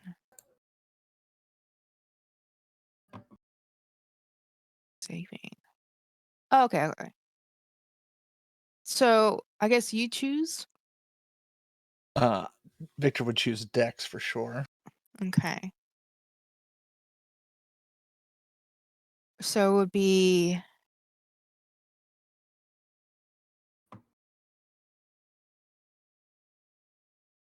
okay. So it would be athletics versus acrobatics. Okay, go ahead and uh Victor, roll me acrobatics and magpie athletics.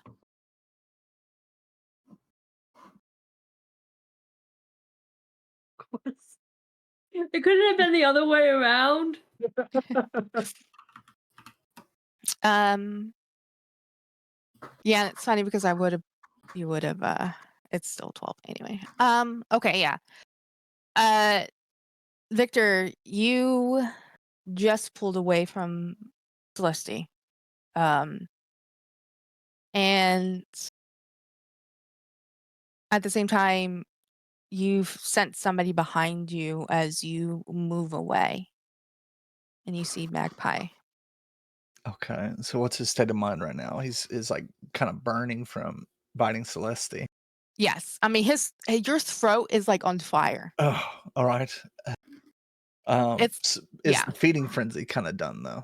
Like, does he have? yeah. It's starting to die because at the same time, like it's starting to die down because it's like almost this fiery throat that's happening almost pulls you out of that.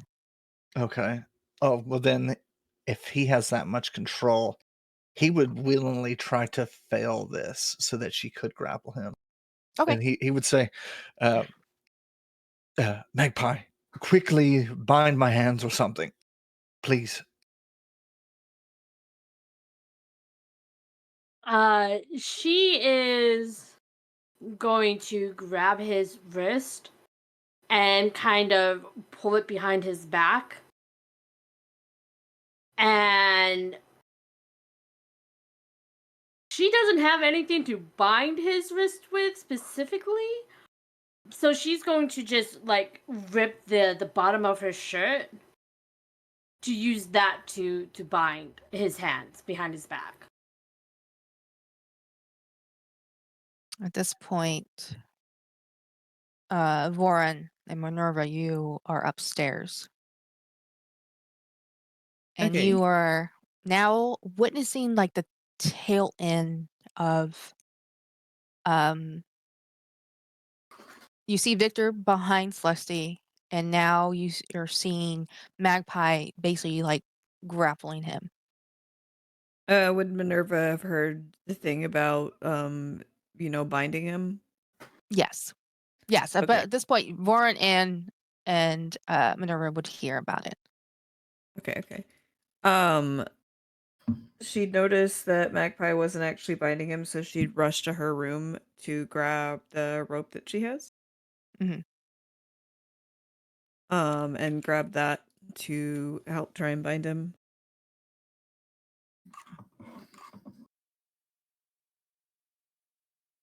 I'm so sorry. Please stop me.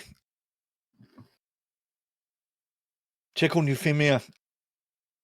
I think at that point, Voren, like walking in, would have been like, "What the fuck is going on?" And if he heard that, he would have looked over to Celeste and then walked towards Euphemia to see how she was. Yeah.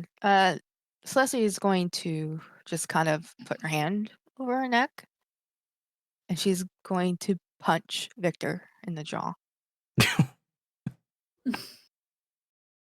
He'll just let it happen, yeah. Doesn't want to try to move. He'll Yeah. let it So she's happen. she's just gonna slug you. Oh. I just rolled it and it's a natural 20.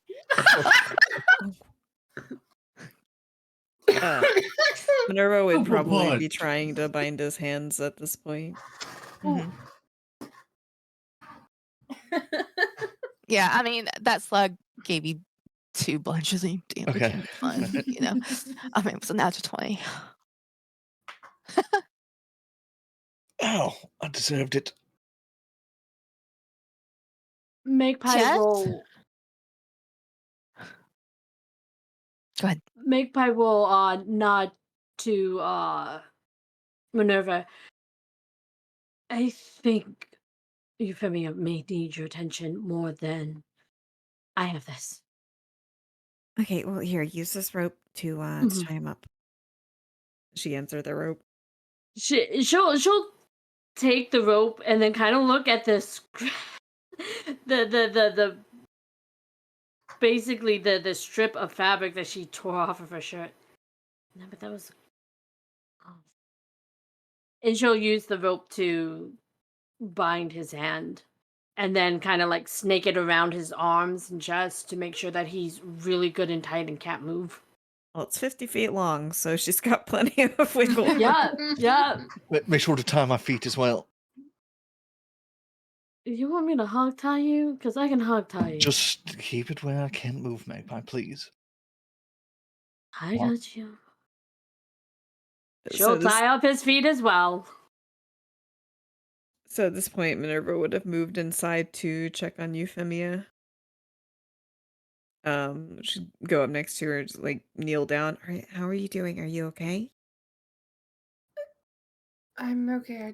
And then she would just kind of like show her wrist. She looks pale. You Yes. look like you need something to drink, but for now, I'll see if I can't close this up. Would it look like rough, like a rough bite, like bruised or anything like that? Oh, yeah, it's bruised. You can see where his hand was, like, it was latched on. Okay. Because Euphemia has more of a kinda like a pale complexion? Yeah. So Mhm. she would Okay. like look almost like paper.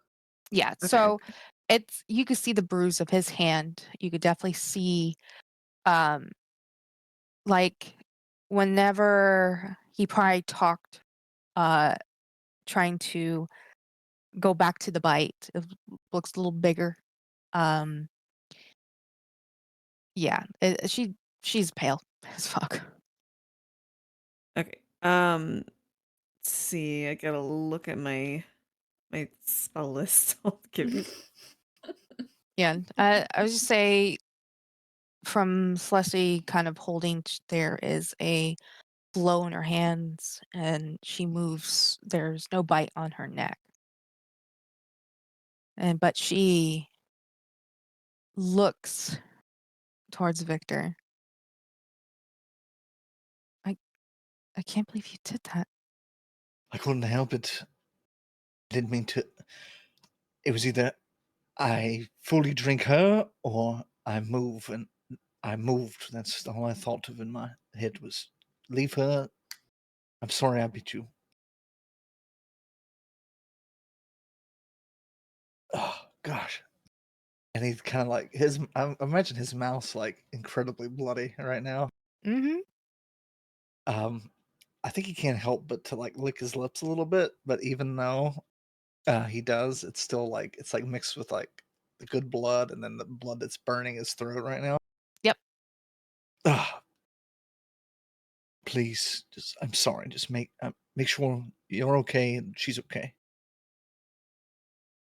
We're gonna do that. Don't worry. What the fuck? What happened to all the food and She's gonna stuff? smack him on the back of the head. Minerva, by the way, she would cast a healing word on Euphemia on the wound. All right, Uh, go ahead and cast that. Okay. Well, you heal her for 4 points. It does close. I mean, you did lose blood, and so at the moment you do feel weak and tired.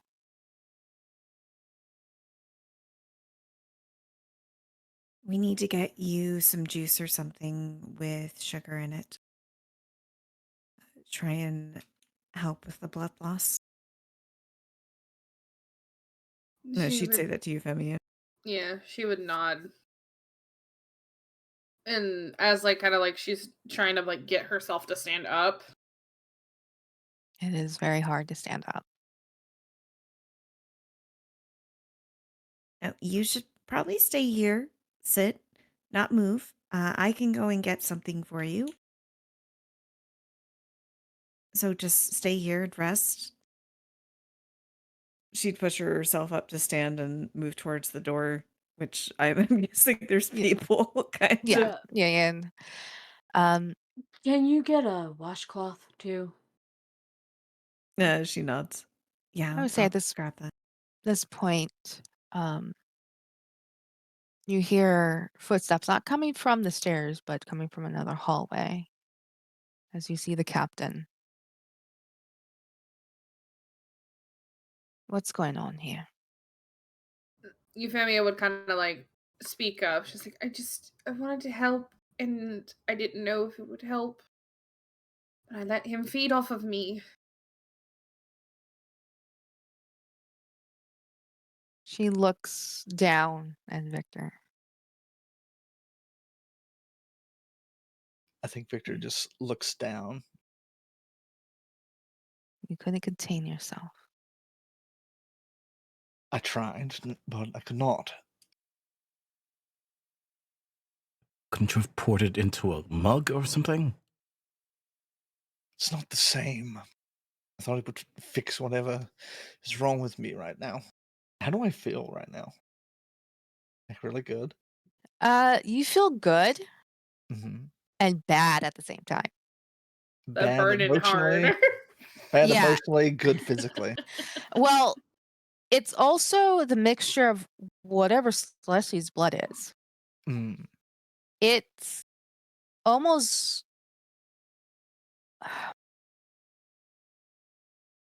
there is something there that your body is fighting at the moment. Yeah, it's like celestial blood. I don't think that goes very well, right? Yeah, Oof. but you can't pinpoint what it is though. I mean, Mhm. you just know it started burning. You had visions first and then burning. Mhm. Um, and the one thing is those visions felt very real, like you were there. Oh, he would speak up.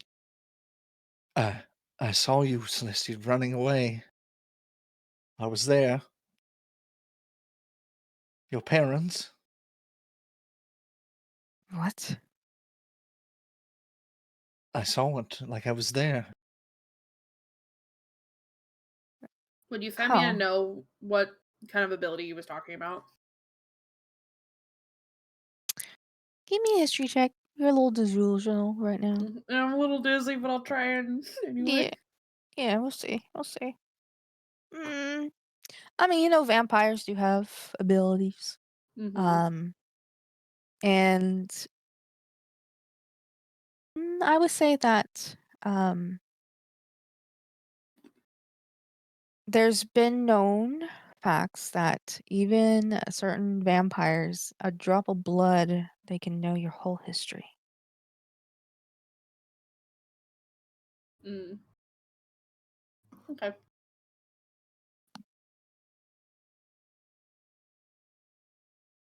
How did you even see?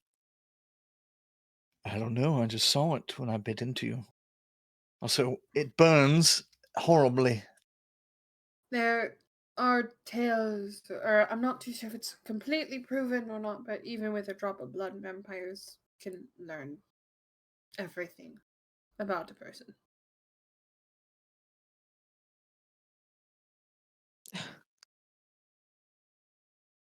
Wait, if you learned something from me, what about her?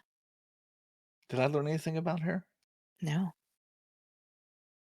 No, I didn't pick up anything from Euphemia. But your blood was magnificent. Sorry to make a joke, but You see her step back. Just for right now, stay away from me. believe me, I have no intention of biting you. I wouldn't have if it burns incredibly. There's no way I'd even try to bite you again.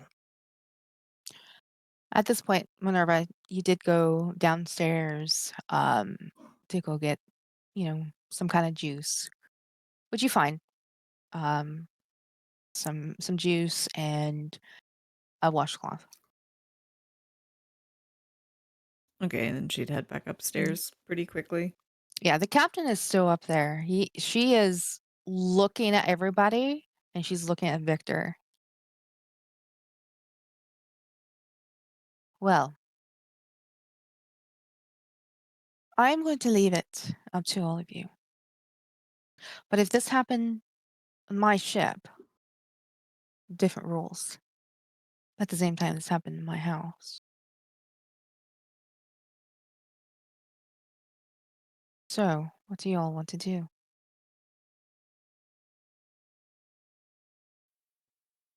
It was my idea. I take the blame for this. No, I'm sorry. It's my fault. I couldn't stop. I tried. We took precautions. I wasn't sure if I could, so I said leave the door open. All right, but how are we going to make sure something like this doesn't happen again? Well, I'll get better. I'll learn to control things a bit more.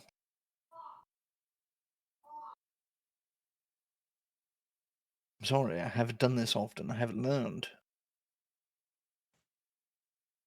I think we need something a little more substantial than your control. No offense, but you didn't have control. What if you lose control again? We need to have something else in place to prevent this from ever happening again. Well, I suppose it's up to you to decide, because I have no idea how you would even go about that.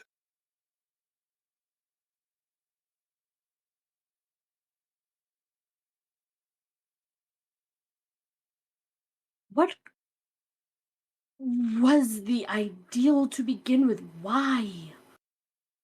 I haven't been feeling good ever since I bit the man on the ship. I don't know. I feel like I haven't had enough sustenance.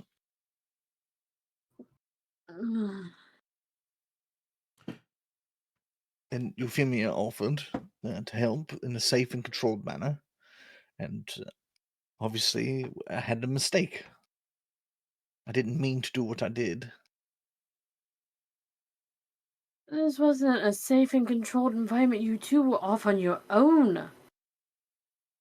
What if he couldn't get to you in time? Granted, we were downstairs, but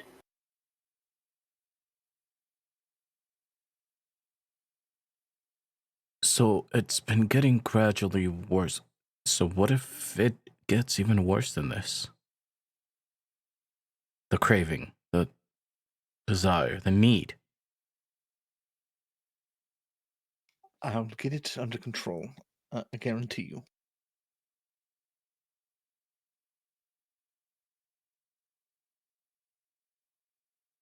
It's just her blood was so good, and I don't know. I just couldn't stop feeding.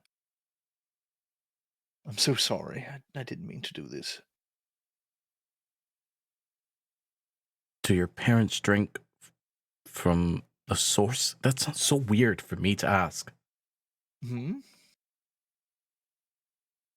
Well, uh, I don't really ask a lot about their feeding habits, honestly. I know my father, he does from time to time, if not more often than not.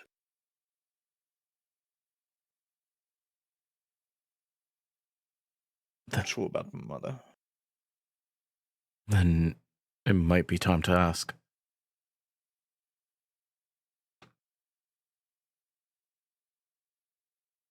Yes, perhaps you're right. Of course, I have no idea that this is what is causing me to feel ill. I was feeling better, but I feel even worse now after drinking Celestia's blood. Maybe it's not this at all. Maybe it's the disconnect from your book. Perhaps.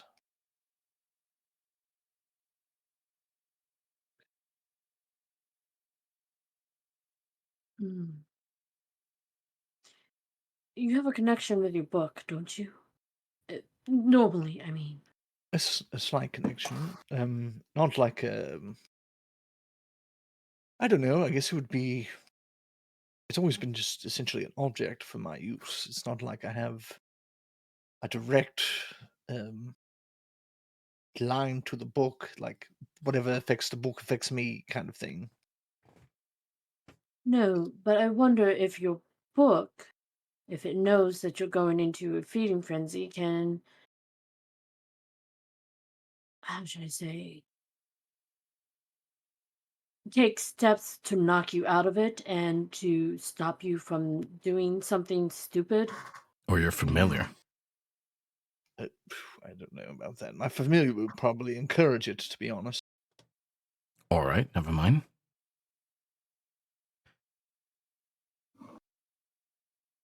When your book breaks up, maybe you should ask. Maybe it can do something. Perhaps. I think it's all my personal will. I don't want to put my own actions. Have. I don't want it to have some.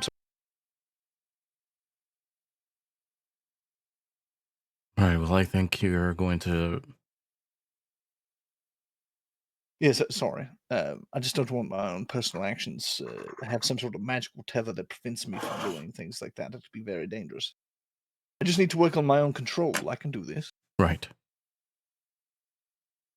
But you might If have to not, you make it can up to knock me out. Celeste and Or Euphemia, although it was her idea. Euphemia. Sure. Absolutely. I'll do my best. You'd have to do a little bit better than your best on this one. All right, Go Tom. above and beyond on trying to make it up to them. Yes, I know. I know what I've done. You don't have to continue to tell me how horrible it is. I understand. I'm not trying to do that, Victor. You know I'm not trying to do that. It's honestly, I don't even really see this as something you've done. I see this as something that's happened to you and to them. And we have to figure out the problem. I don't necessarily think this is something you would do if you could control it.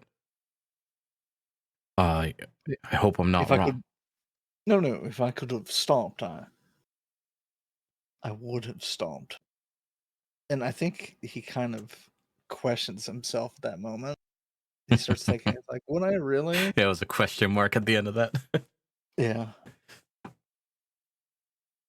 But but when he realizes it's Euphemia, he's like, well, I absolutely would not want to really hurt my friends and compatriots. Yeah.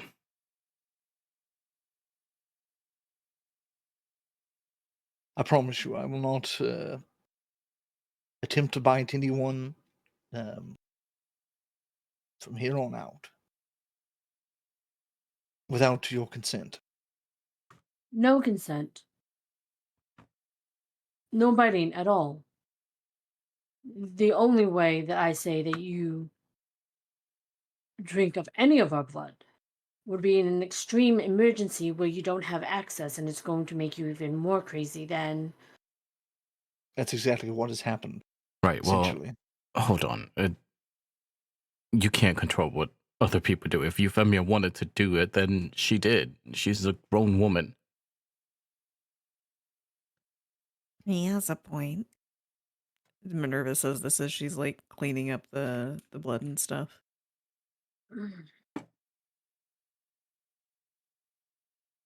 Well, I She did understand consent people to it, mean, so and I'm not saying that that's the problem. I'm saying that even with consent, it is a foolish ideal. Look at what just happened. Well, they would have known until they tried it. Exactly, right. I didn't know this would go this far. Now we know. Which is why I'm saying now it should only be reserved for a last case scenario and last options. Shouldn't be anything that we entertain doing just because. And if it is, it should be done with everybody about who can step in and stop it before it does go too far.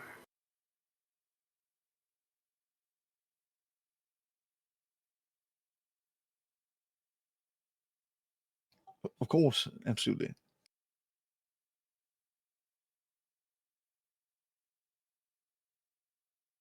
Well, The captain will look at every single one of you. You have the matter in hand. And the advice I would give goes along with Magpie. If you need to do this again, Victor, always have somebody else there. Never alone. Dampiers are all different,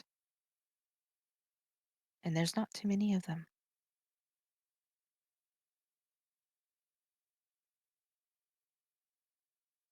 Good night to everyone. And she Yes, of starts to course. walk away. Good night, Captain. as she's getting away, Warren would also start walking out and he'll say, well, who else is still hungry? As a joke. Walks towards the kitchen to get a snack or something.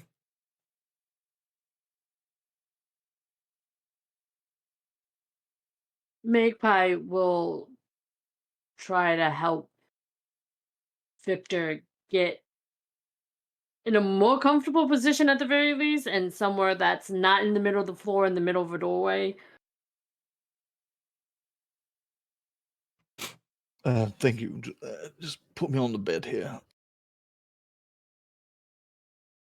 Yeah, Oh, you do realize I know you didn't mean for this to happen, I know, right? and I realize that you're just looking out for the best interests of everyone.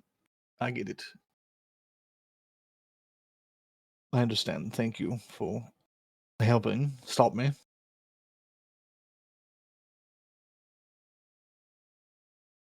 Do you need anything? No, not at the moment. I think I've taken way too much already.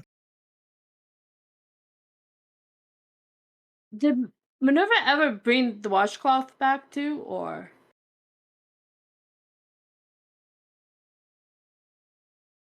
Yeah, I think she said that she was cleaning up blood, but I think she was cleaning up Euphemia. Mm, she'll Magpie will try to find a clean washcloth and at least wipe up his face because he still has blood all over it. Hmm. And then just kind of like drops the washcloth on his face in a Mm. way. Give me a perception check when you're kind of like wiping the blood off him. Okay. As you kind of like politely trying to wipe off the blood, you actually kind of notice that some of the blood looks, it's red, of course, but there's Mhm. like a silver sparkle.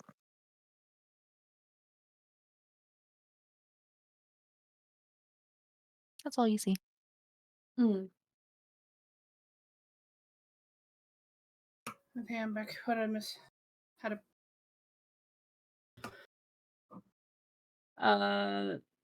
Coming up with solutions to make sure this doesn't happen again. And the rule is basically it doesn't happen again unless it's like an emergency. And if it does, it has to be with other people. It can't be alone.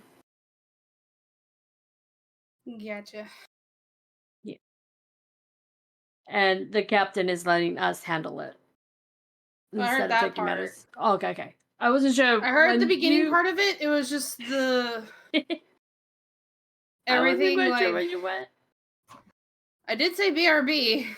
Oh no, you did, but everything was That was when happening. y'all were So discussing.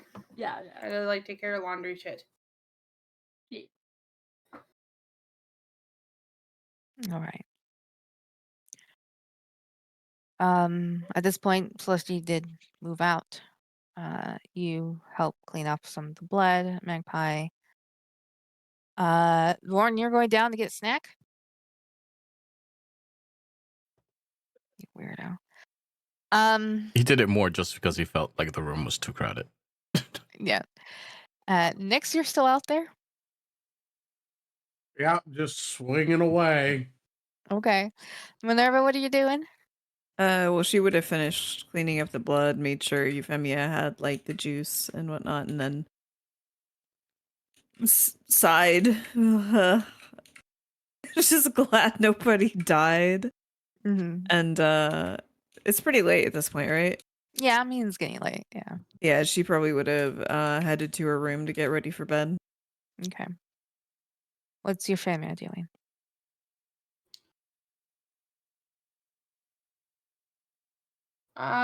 She probably would just be kind of still kind of sitting there.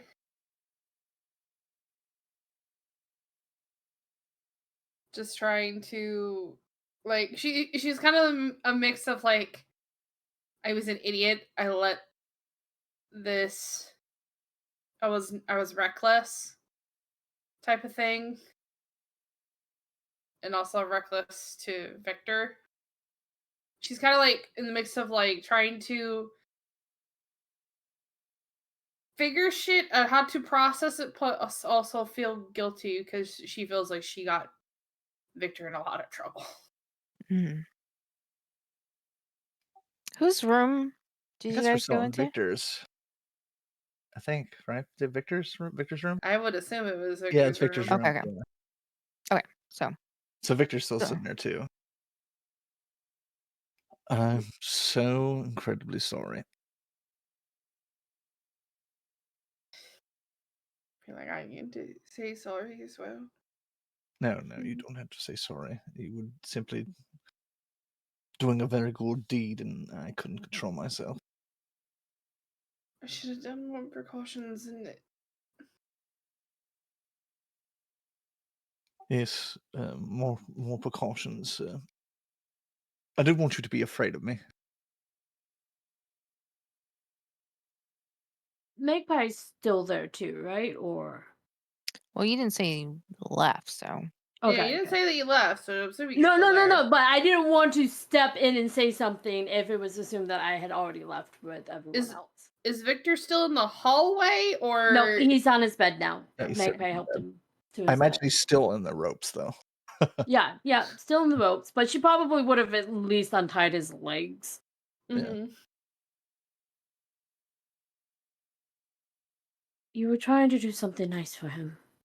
That's not something you need to apologize. What happened was an accident. Could have been avoided, but that's in hindsight. Just have to be more careful from now on.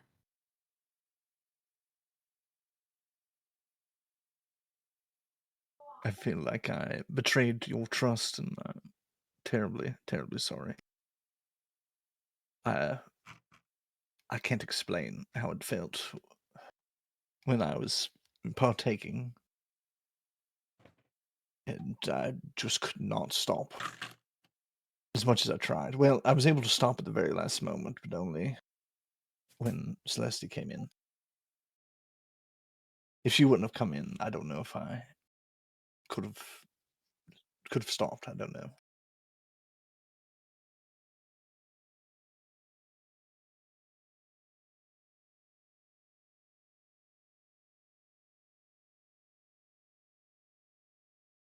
But on the bright side, it was the most delicious thing I've ever tasted in my entire life. Trying to make a joke here. Should chuckle. Shaking her head. I thank you for They're raiding. helping, Initiating defense sequence. but I understand the need for safety, and I will not betray your trust again, even if it means I just starve to death. My lord, you have a new subscriber. Commencing introductory So- I sequence. didn't feel like Welcome myself when to I the was Love doing that. Shack. It was so strange.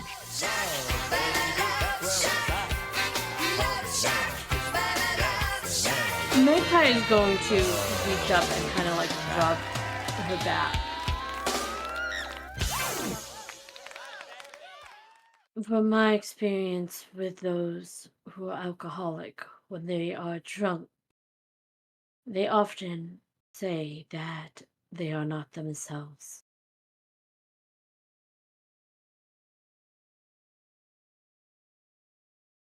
Whatever it was that was affecting you, granted you weren't yourself.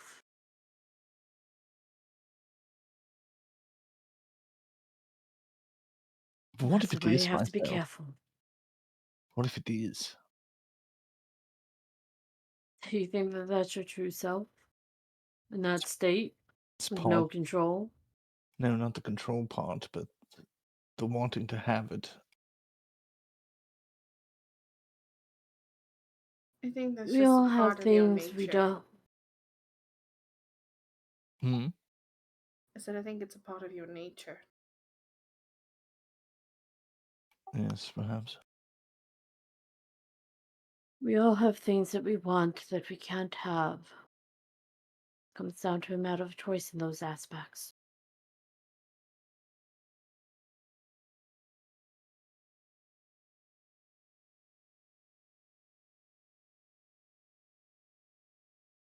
Well, regardless, I will earn your trust back.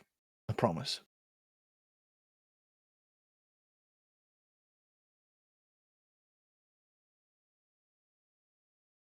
I can't speak for anyone else, and I know with Celeste right now things are,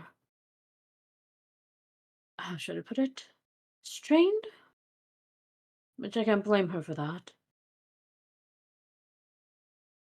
But I don't think trust has really been lost. It's more of a lesson has been learned.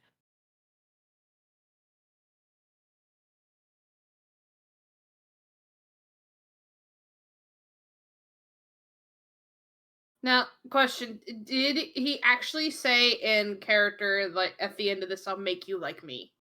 Oh, absolutely. He Yeah. did say that. Okay. Yeah. She would look at Victor.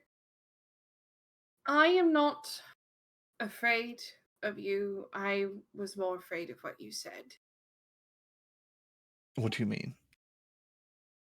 You said by the end of this, I'll make you like me.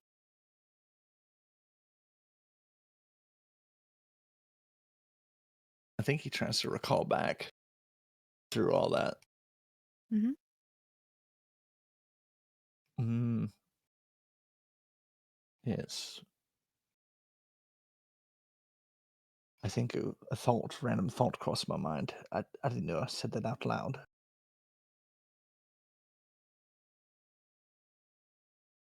I mean, to your knowledge, Dumpiers are rare, being a half breed. Hmm. And There's nothing in the history that you know, of course, you know what your father has told you. You know, vampires can't change people into vampires. Hmm. But I think when he was drinking, he Hmm. was like he was trying to justify draining her completely Hmm. and just giving him his blood, not knowing if it would work or not. Hmm. Mm. I I believe I was trying to make up some sort of excuses in my head to keep drinking, and it would be all right.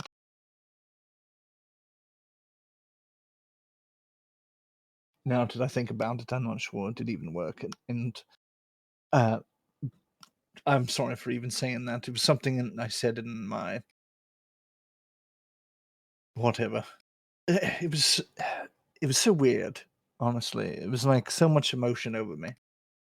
Part of me was like, well, I don't want to hurt you because, you're my friend. I like you. We've shared a lot together. Um, and then while I was drinking, I knew what I was doing, but I didn't want to stop. I wanted to keep going. And I felt like I was trying to justify um, what would happen if I took too much. And in some sort of twisted sort of reassurance, I think I would have tried to turn you if I had accidentally killed you. At least that's what was, I guess, the monster speaking.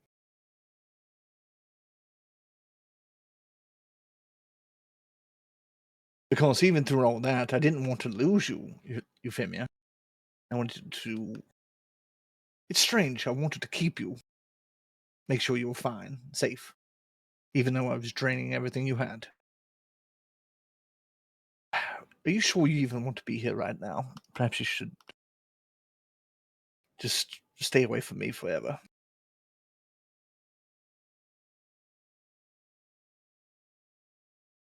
No. Should I leave and give you two some space? No, it's fine. It's hard to explain in words what I was thinking while I was doing all that. So, right now, I'm also trying to process. Insert saxophone solo here. Let's ship them. Definitely hasn't been quietly shipping this entire time.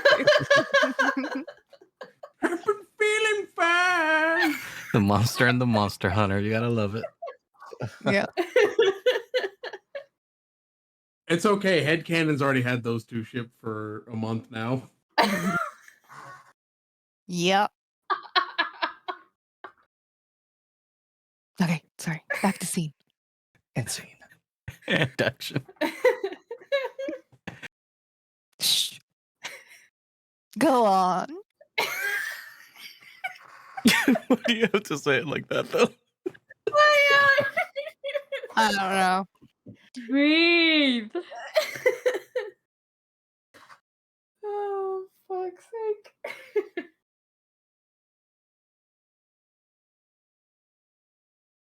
she she'd look at Victor, and that entire time I heard the words my mother would tell me to not let a vampire drink from you.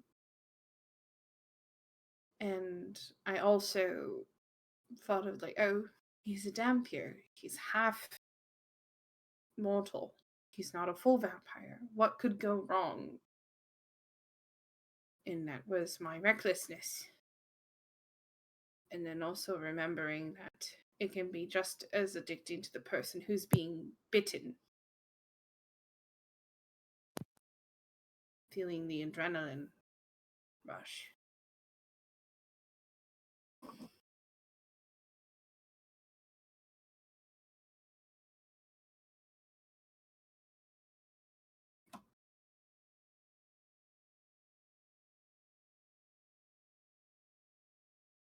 Yes. Sorry, I'm speechless, trying to come up with words to say.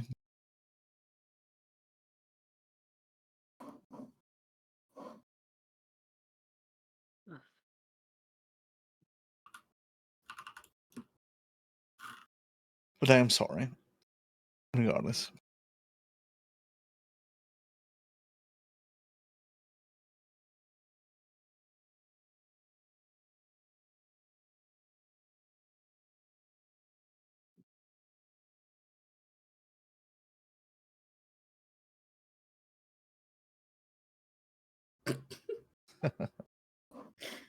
Well, I suppose it's been a long night. Shall I? Oh, yes, we escort you. Well, I guess I can't. I'm still tied up. But Magpie, perhaps you can escort Euphemia back to her room for some rest. I can certainly do that. Wonderful. And I'll work on. I suppose you could, untie these knots around my hands.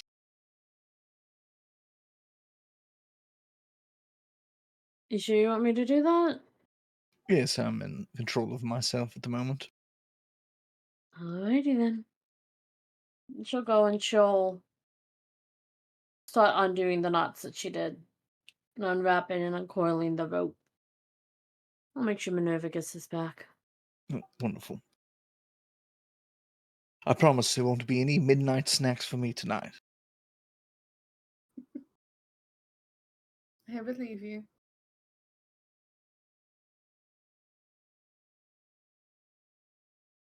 Is Wonderful. she able to have like an easier time standing up now? Yeah. Okay. I mean, you still feel weak, but you're not like going to fall over. Mm-hmm. The juice helped. Yeah. Yummy mango juice. Mhm.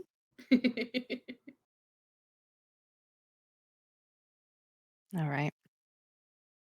As Magpie takes you out to back to your room, um, Victor, where's your book? Did you put it on It's the in his bed? room. It's in his room. It's like on a, I guess, a table in his room. Okay. All right. Um, you glance over. It seems a little light, but not much. That looks like it's changed a little. A little bit, not much. It just seems like you don't feel the effect, but you remember there was like a tiny glow where the gem in the middle, and it just seems that still has that glow,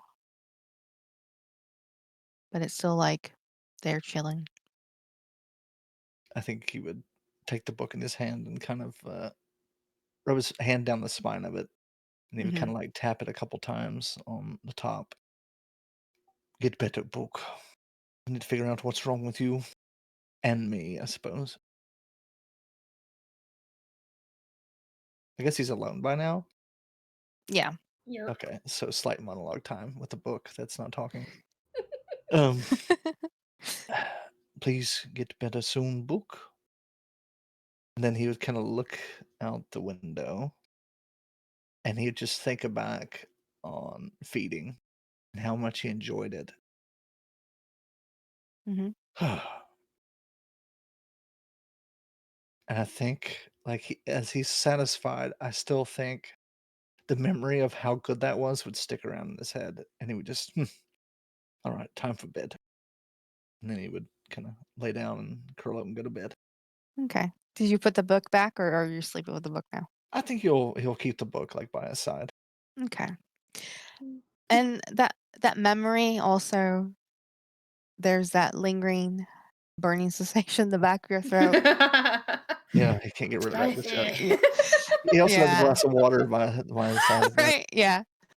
And, just as you close your eyes, you know how, like, when you close your eyes, like, images pop and you see those images again, um, through Celeste's eyes, and eventually, you will go to sleep. Um, the rest of you are going. Do you want to do anything before you go to sleep? Euphemia is gonna look in her book that she got from the Voodoo Queen. Mm-hmm. Mhm. Yep, nothing changed. Nothing changed. No. Laura, Can actually, Laura goes by your side. I'm sorry I wasn't there to help. That something was tugging me, and I wanted to go look, and I heard you screaming. I'm sorry. It's all right, Laura.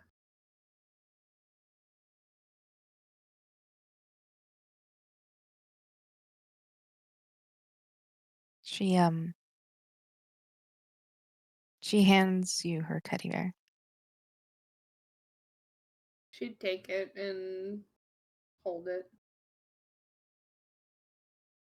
and you actually feel it. It feels real to you. And Laura will actually help tuck you in. I'll keep watch. She would just smile before eventually falling asleep. Mhm.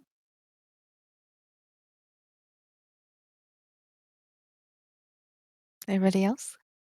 Minerva? She's gotten ready for bed and is pretty much crawling into it. Okay. Next. Is still gonna be outside swinging until he passes out. Oh boy. Magpie? Make Magpie before she Minerva falls asleep, she'll return the rope, but then she'll go downstairs to try to take count of where everybody else is.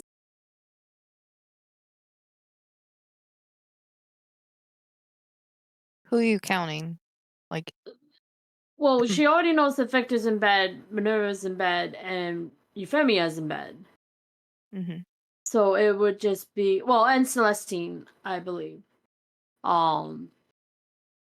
But I guess it's Warren and Nyx that she would be trying to like keep tabs on, especially since Nyx wasn't there. Mhm. She would be a little curious of where he is and try to find him. I mean, you do hear some stuff in the kitchen.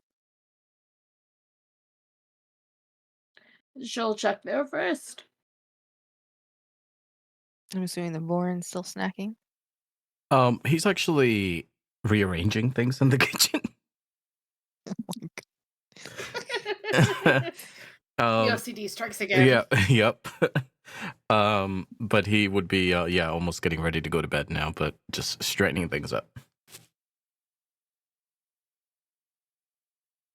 Okay. Magpie, You, you see. you haven't seen Nyx anywhere around, have you? He wasn't there during the whole commotion.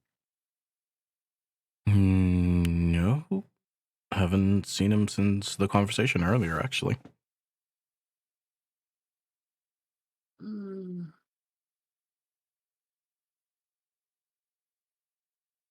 I'm a little worried about him. I think he was at it outside, but then again, I feel like he's always outside, so I'm not sure. That probably doesn't help. That's fair enough. Yeah, he's a bit detached, isn't he?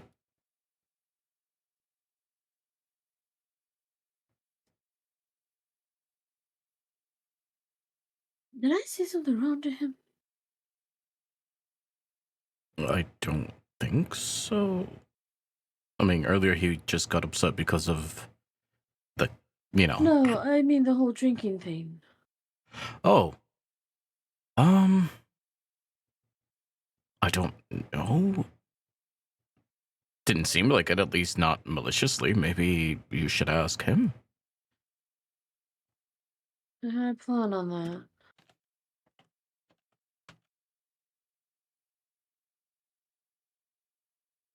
And keep an extra eye on him Yeah, if you I could can. yell out for him if you want. No, I just mean in general, not just like right now. Oh, all right. I only have two eyes, but I'll keep one on. Mm. Are you all right?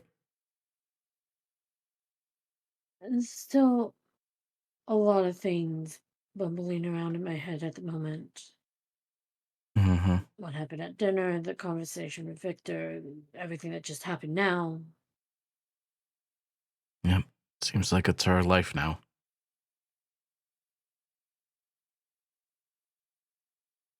Still a whole lot to get used to.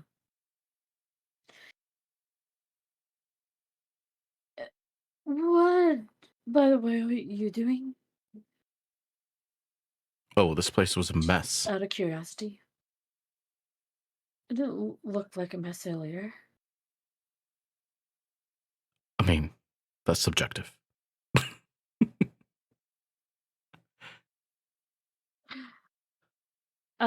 Kind of like the ribbon. The ribbon? She'll kind of tilt her neck and point to the ribbon that's hanging around her neck. Euphemia insists it's not fancy. Fancy to It's me. not. It's just a ribbon. Yeah, it's just a simple black ribbon here. When you're using bits of cloth and string to hold things together, a nice piece of ribbon is certainly fancy when you have nothing else. I guess, but that probably doesn't cost much more than a piece of cloth.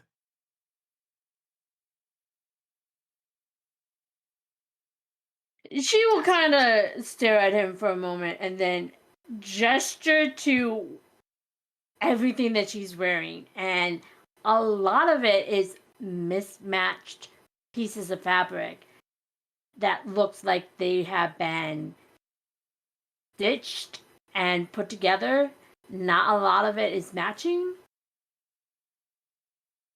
You know, coming from someone that has um a bit of a control issue, you like to overthink things.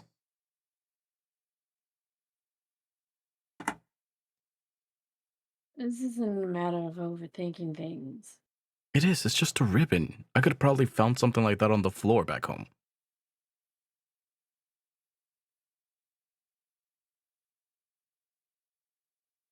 You and I live in different worlds.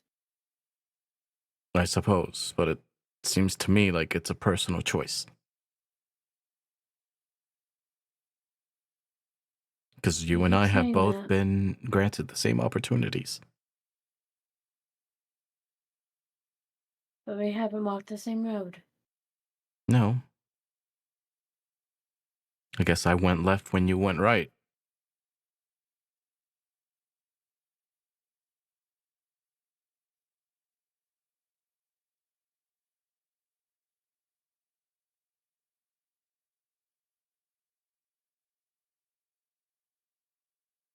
But We only eventually have with been given the same opportunities. well, I'm just saying Doesn't mean that if you would have been open to help, if you would have been open to being aided like I was when I was taken in, you could have had a different life.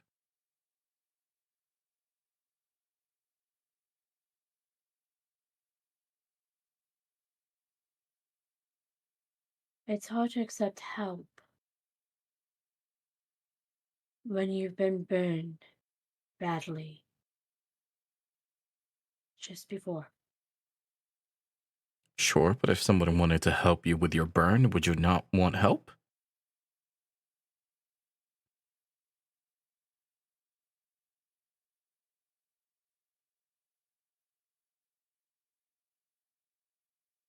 You can only self soothe that burn for so long. You don't even know what it was. You're right, I don't. I know you're trying. But you don't know what I've been through. I understand. No. You don't. No, I'm saying I understand that I don't know what what you've been through. But we are here at the same place no matter what led us here. So moving forward, we can make the same decisions. We can live the same life. You can either learn from your past or, let it keep hurting you.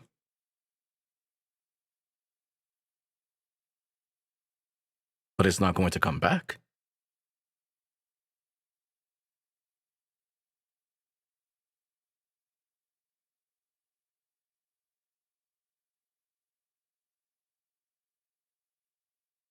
I'm not trying to change who you are as a person, but back when we were at the other island and the lady, whatever her name was, wanted to give us our readings, she asked me why didn't I want to know? And for me, it's because I don't need to know. My life is the way that it is because of everything that I've done to lead me to this point. I don't care why I didn't. And he'll pause for a second. I don't care that I didn't have anyone as a child. Because when the guild took me in, I had them.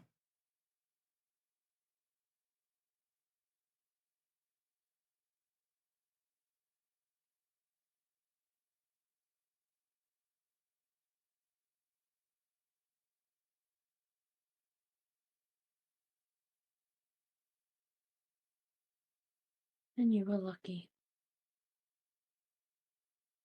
I was. But if you don't try to find the smallest of light in all the darkness, you'll just always be engulfed by it.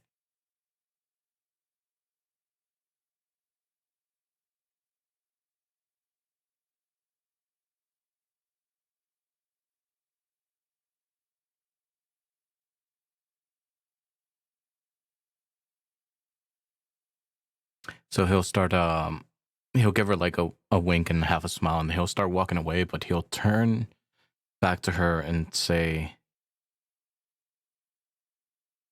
I'm proud of you though. In a little bit of time, you're coming along.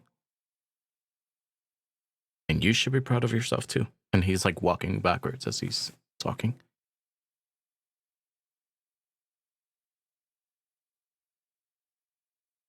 Not like I haven't been trying. We know.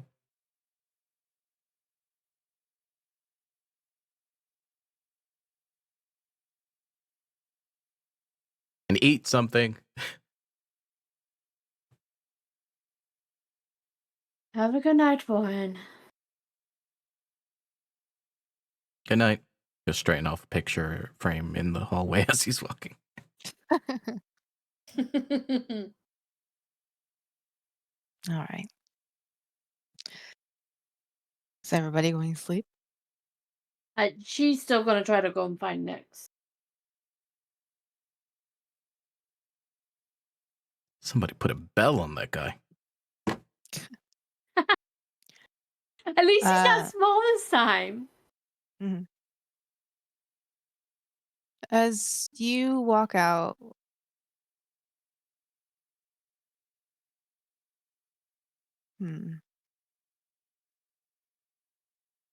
Keys stops you. Shouldn't you be going to sleep? I was looking for Nyx. There was an incident and he wasn't there, and there are things that are worrying me, so I just wanted to check on him. I'm sure he'll show up. We leave at 6 in the morning. Nobody should be late.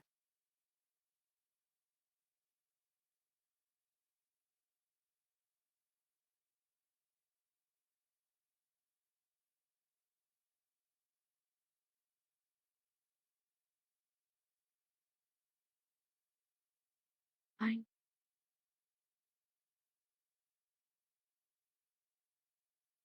And she'll turn around and walk back inside.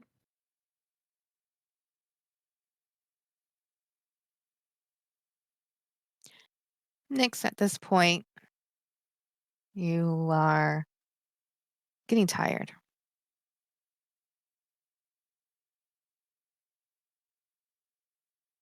Your eyes feel heavy. But you hear something in the woods, like a snap of a twig. He would turn to investigate the sound.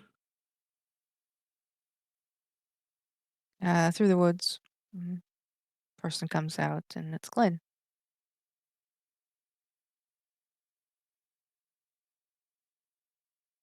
I thought I heard somebody out here. Just blowing off steam.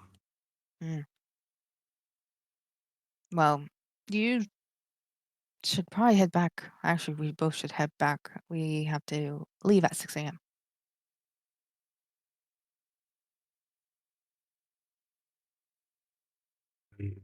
Didn't realize it had gotten so late. Yes.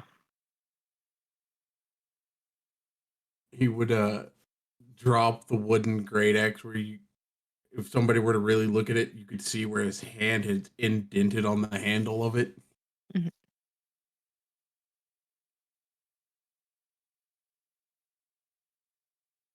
Suppose you're right. Probably should get some sleep for the early morning.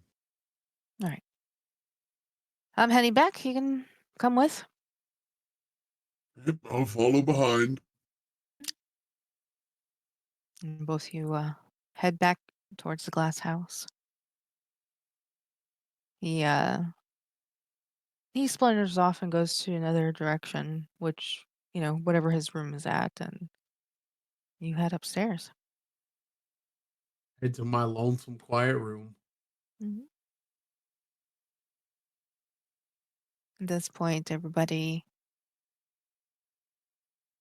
starts to sleep and rest. Warren, you hear your name. A woman. Warren, we need to leave now. Let's go. We need to run down this alley. Let's go. In my sleep? Are you sleeping?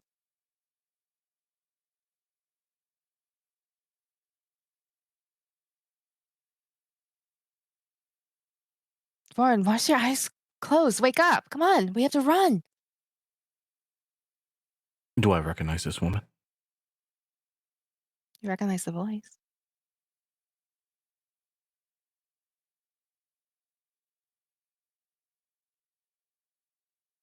You feel your hand being grabbed. Come on.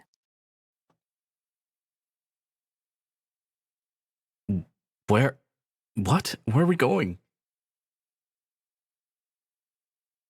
They're after us. We need to run.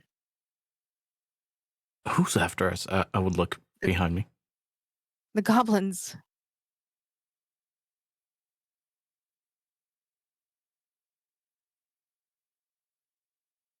Do I see anything behind Come. me?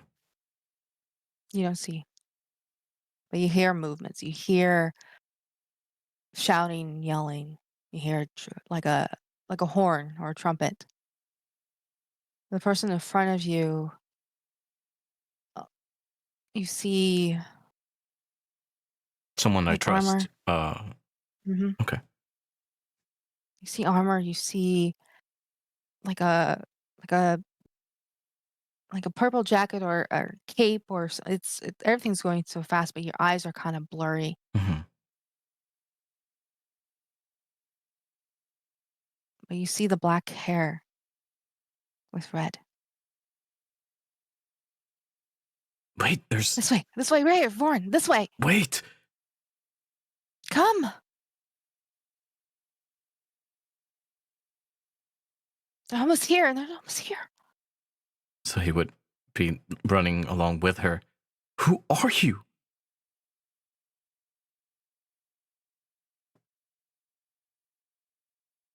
You don't remember. And then the image fades. You open your eyes and you're in your room. So he wake up, sit up on his bed like he has many times before, and just kind of say like, fuck, out of frustration.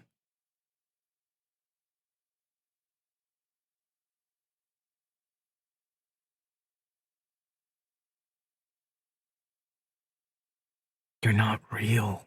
Get out of my head.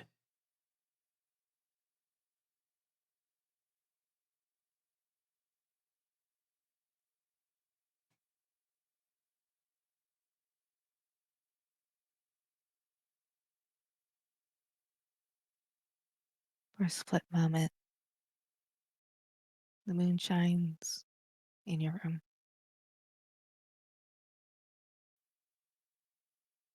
You look out the window. The shafts shining through, and or maybe you are. And he just kind of throws himself back down on the bed. The moon eventually gets out of sight. The glow vanishes in your room. You close your eyes and go back to sleep.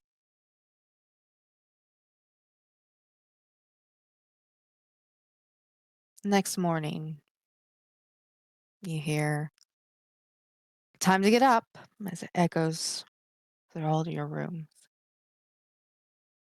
Victor, you still, yeah, your eyes are closed, and you move your hand over and you feel something.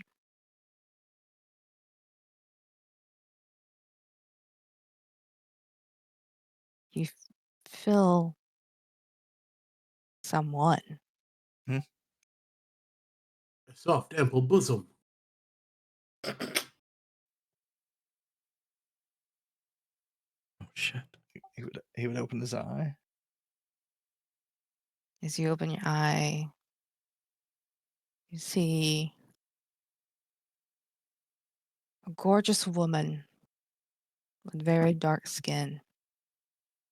She has blonde hair that's wavy or curly. She opens her eyes, and they are red.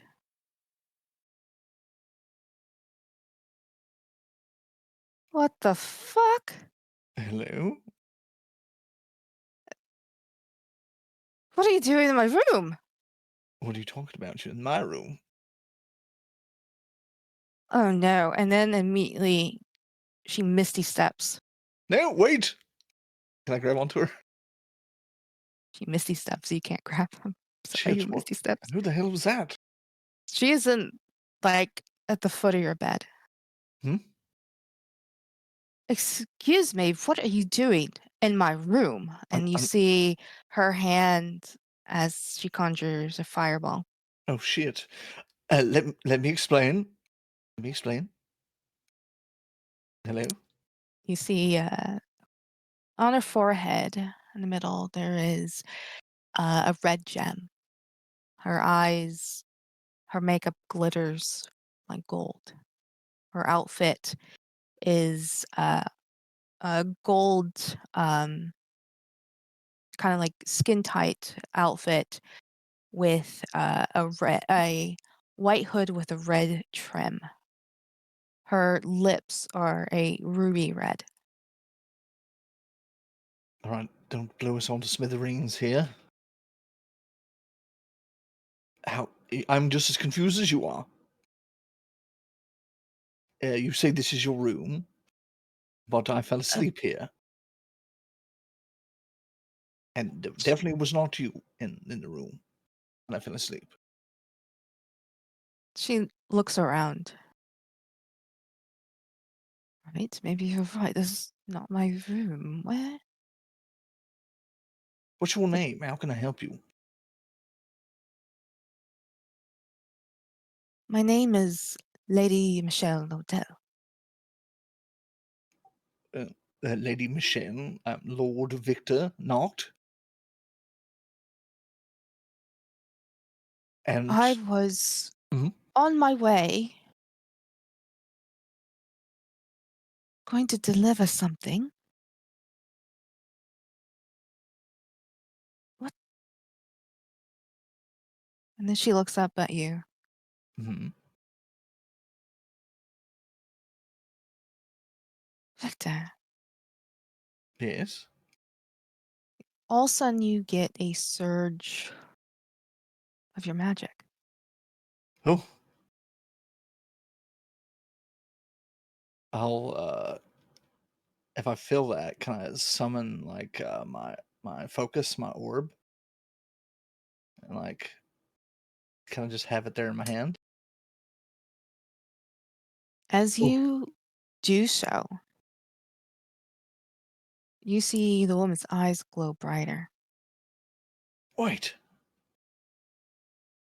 Uh, um, does this look familiar to you? He starts looking around for his book. You don't see the book. Oh shit. Mm.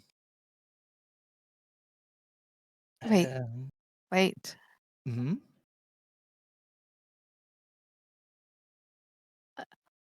I know. And then all of a sudden she changes into the book. Oh, I'll try to catch it. As you do so, I mean, it's floating now. Oh,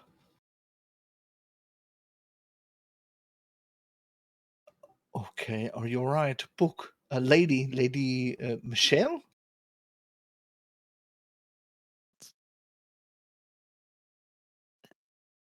Victor? Yes. What? I'm here. I'm here.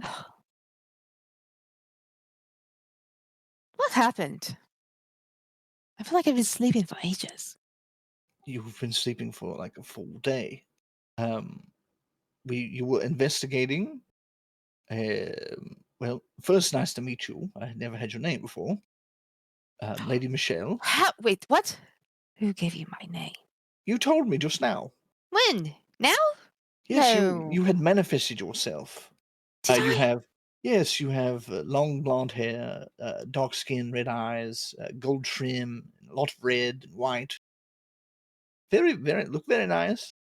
You woke up on the bed, and then you stepped away, and you almost hit me with a fireball. And you said you Is, were going to deliver something, and then you stopped.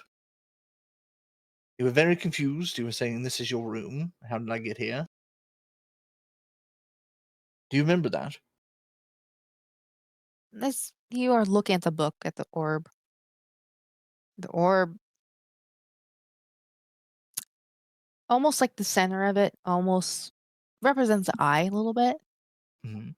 And you kind of see it darting around the room. I don't know what she's talking about. It's all right. Look, if you want to, you can manifest yourself here on the bed. We'll talk. It's fine. I don't know how. What you just did. I don't remember. Oh, well, maybe this is part of, I don't know, maybe you're learning something. But anyways, you asked what had happened and why you were asleep. And I thought you were sick or something. But um, we were investigating, asking a lot of questions of the captain of these various relics. And there was a particular gem. Um, I think, was it the red one? It might have been the red one. And you manifested a mage hand and touched it. And you said, I know this. This belonged to me. Or something of that nature. And then you went unconscious for a while. Until right now, actually. It's been about a day or so. I don't remember. Well, it's okay. Take your time. You'll remember in time. How are you feeling? Are you feeling better a little bit? You know, being a book, do books that get headaches? You know, that's a very good question. I don't think a book would get a headache, but since um, you are conscious, then perhaps you could have a headache. Hmm. You almost see like the gem kind of dimming, kind of like somebody like kind of scrunching their eye. Yes, I don't know. It's a mystery. We'll have to figure it all out. But you had just manifested yourself, and you were confused briefly, but now you seem back. You remember me, so that's good news. Mm, interesting. I think I'm Mhm. going to have to really think on this. Yes, of course. Take the time you need. In the meantime, I have access to my spells and things of that nature. So we have a very important mission coming up. Apparently, we're going to some place with all this treasure that we can't touch because it's cursed. I need to be on my up and up. I mean, why would you want to be cursed if you want to touch it? Well, I mean, not talking about. I'm not going to touch the, but I need to have all my abilities. I've been without access to all the spells that I've written in you. Hmm. Only if you're feeling completely better. We don't need you to be sick. I'm fine. I'm fine. Just it's weird. I don't like it. Well, this is good. You started to manifest yourself. That's good. I was told this would happen. I feel like I'm torn in two. Does that make sense? What do you mean torn in two? It's just, oh, I do remember touching that red thing. You touched the red, whatever. I think it was And red. for a moment, like the book seemed to shiver and kind of shrink a little bit and then like get back to normal. What did it do to you? It's there's something on the tip of my tongue hmm or book, or pages. It, it's like a memory. Would I call it a memory? Yes, I suppose you would have memories. You would have had a life at some point. I don't even know how you got into the book, to be honest.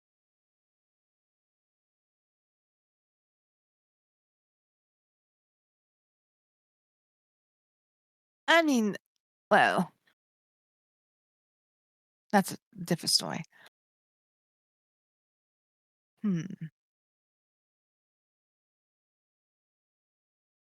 Well, do you need time to unlock this memory of yours to see if you can figure it out? Something I need to do to help you? That might be a good idea, but not right now because I Okay. feel like I just woke up in an echo. Yes. All right. Yes. Right now, we're both going through some things.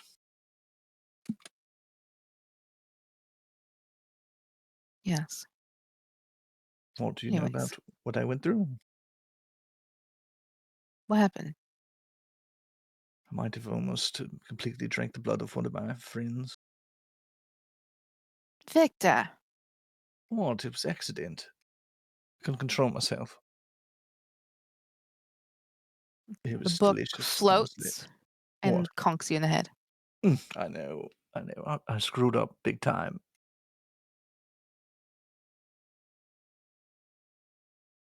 I need help figuring out how to control myself. Because honestly, I don't. I don't know if I want to stop feeding off things. I like it so much better than a cup of whatever the hell magical blood or whatever it is I'm drinking. I mean, this is a path if you want to take.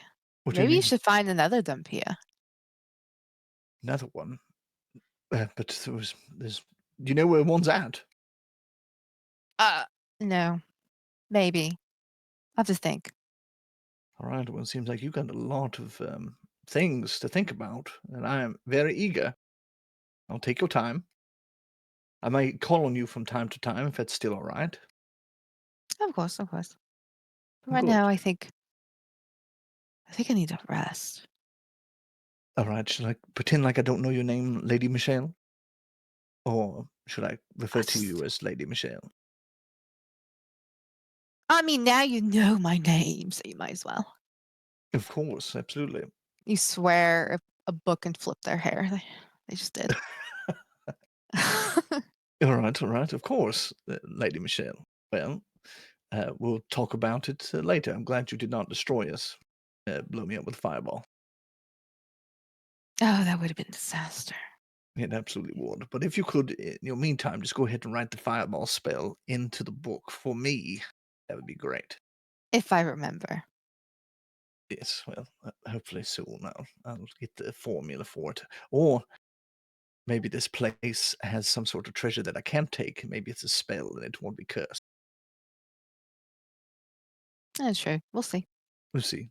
All right, good. All right. Well, I'm going to go lay down here. Go back to bed. I'm so glad you're awake, Book. Oh, Lady Michelle. Me too. But now I have a lot of things. To think about. Yes, you do. I'll get to thinking about them. Or rest, or whatever. I'll be here. At this time, I'm sure everybody is starting to move because they heard the first calling. Yeah. Then the second calling. This is where, Victor, you hear it again. A wake-up call. Oh, shit. I literally just feel like I haven't slept at all. All right, it's time to go. All right. And he'll get his things and be ready to go. At this point, all of you gather your things and head towards the beach. The first thing you hear is Meg yelling at the ship. Why are you upside down? And this time we will end it there. Why are you upside down? Stop it. Stop it. Turn yourself right around right now. Right now. If you put yourself right side up, I feel like Meg's treating the ship like a child. Yeah. This child. No, ma'am. You rotate properly. You need to work. So at this point, yes, so you all arrived upside down ship. Meg is yelling. We'll see what happens next Sunday at 6:30 Dragon p.m. Ball Z. Man, Yes, it's nice to be back. Next time on Roll With It. Well, I hope all of you enjoyed tonight, and we'll see what happens. Because now the sea is calling their names, or we'll see how long the ship stays upside down. We just ride an upside down ship. Yep. All right. All right, guys, thanks for hanging out. We'll see you next week at 6:30 p.m. EST as per usual. Happy New Year to everyone, and thanks for being here. Bye.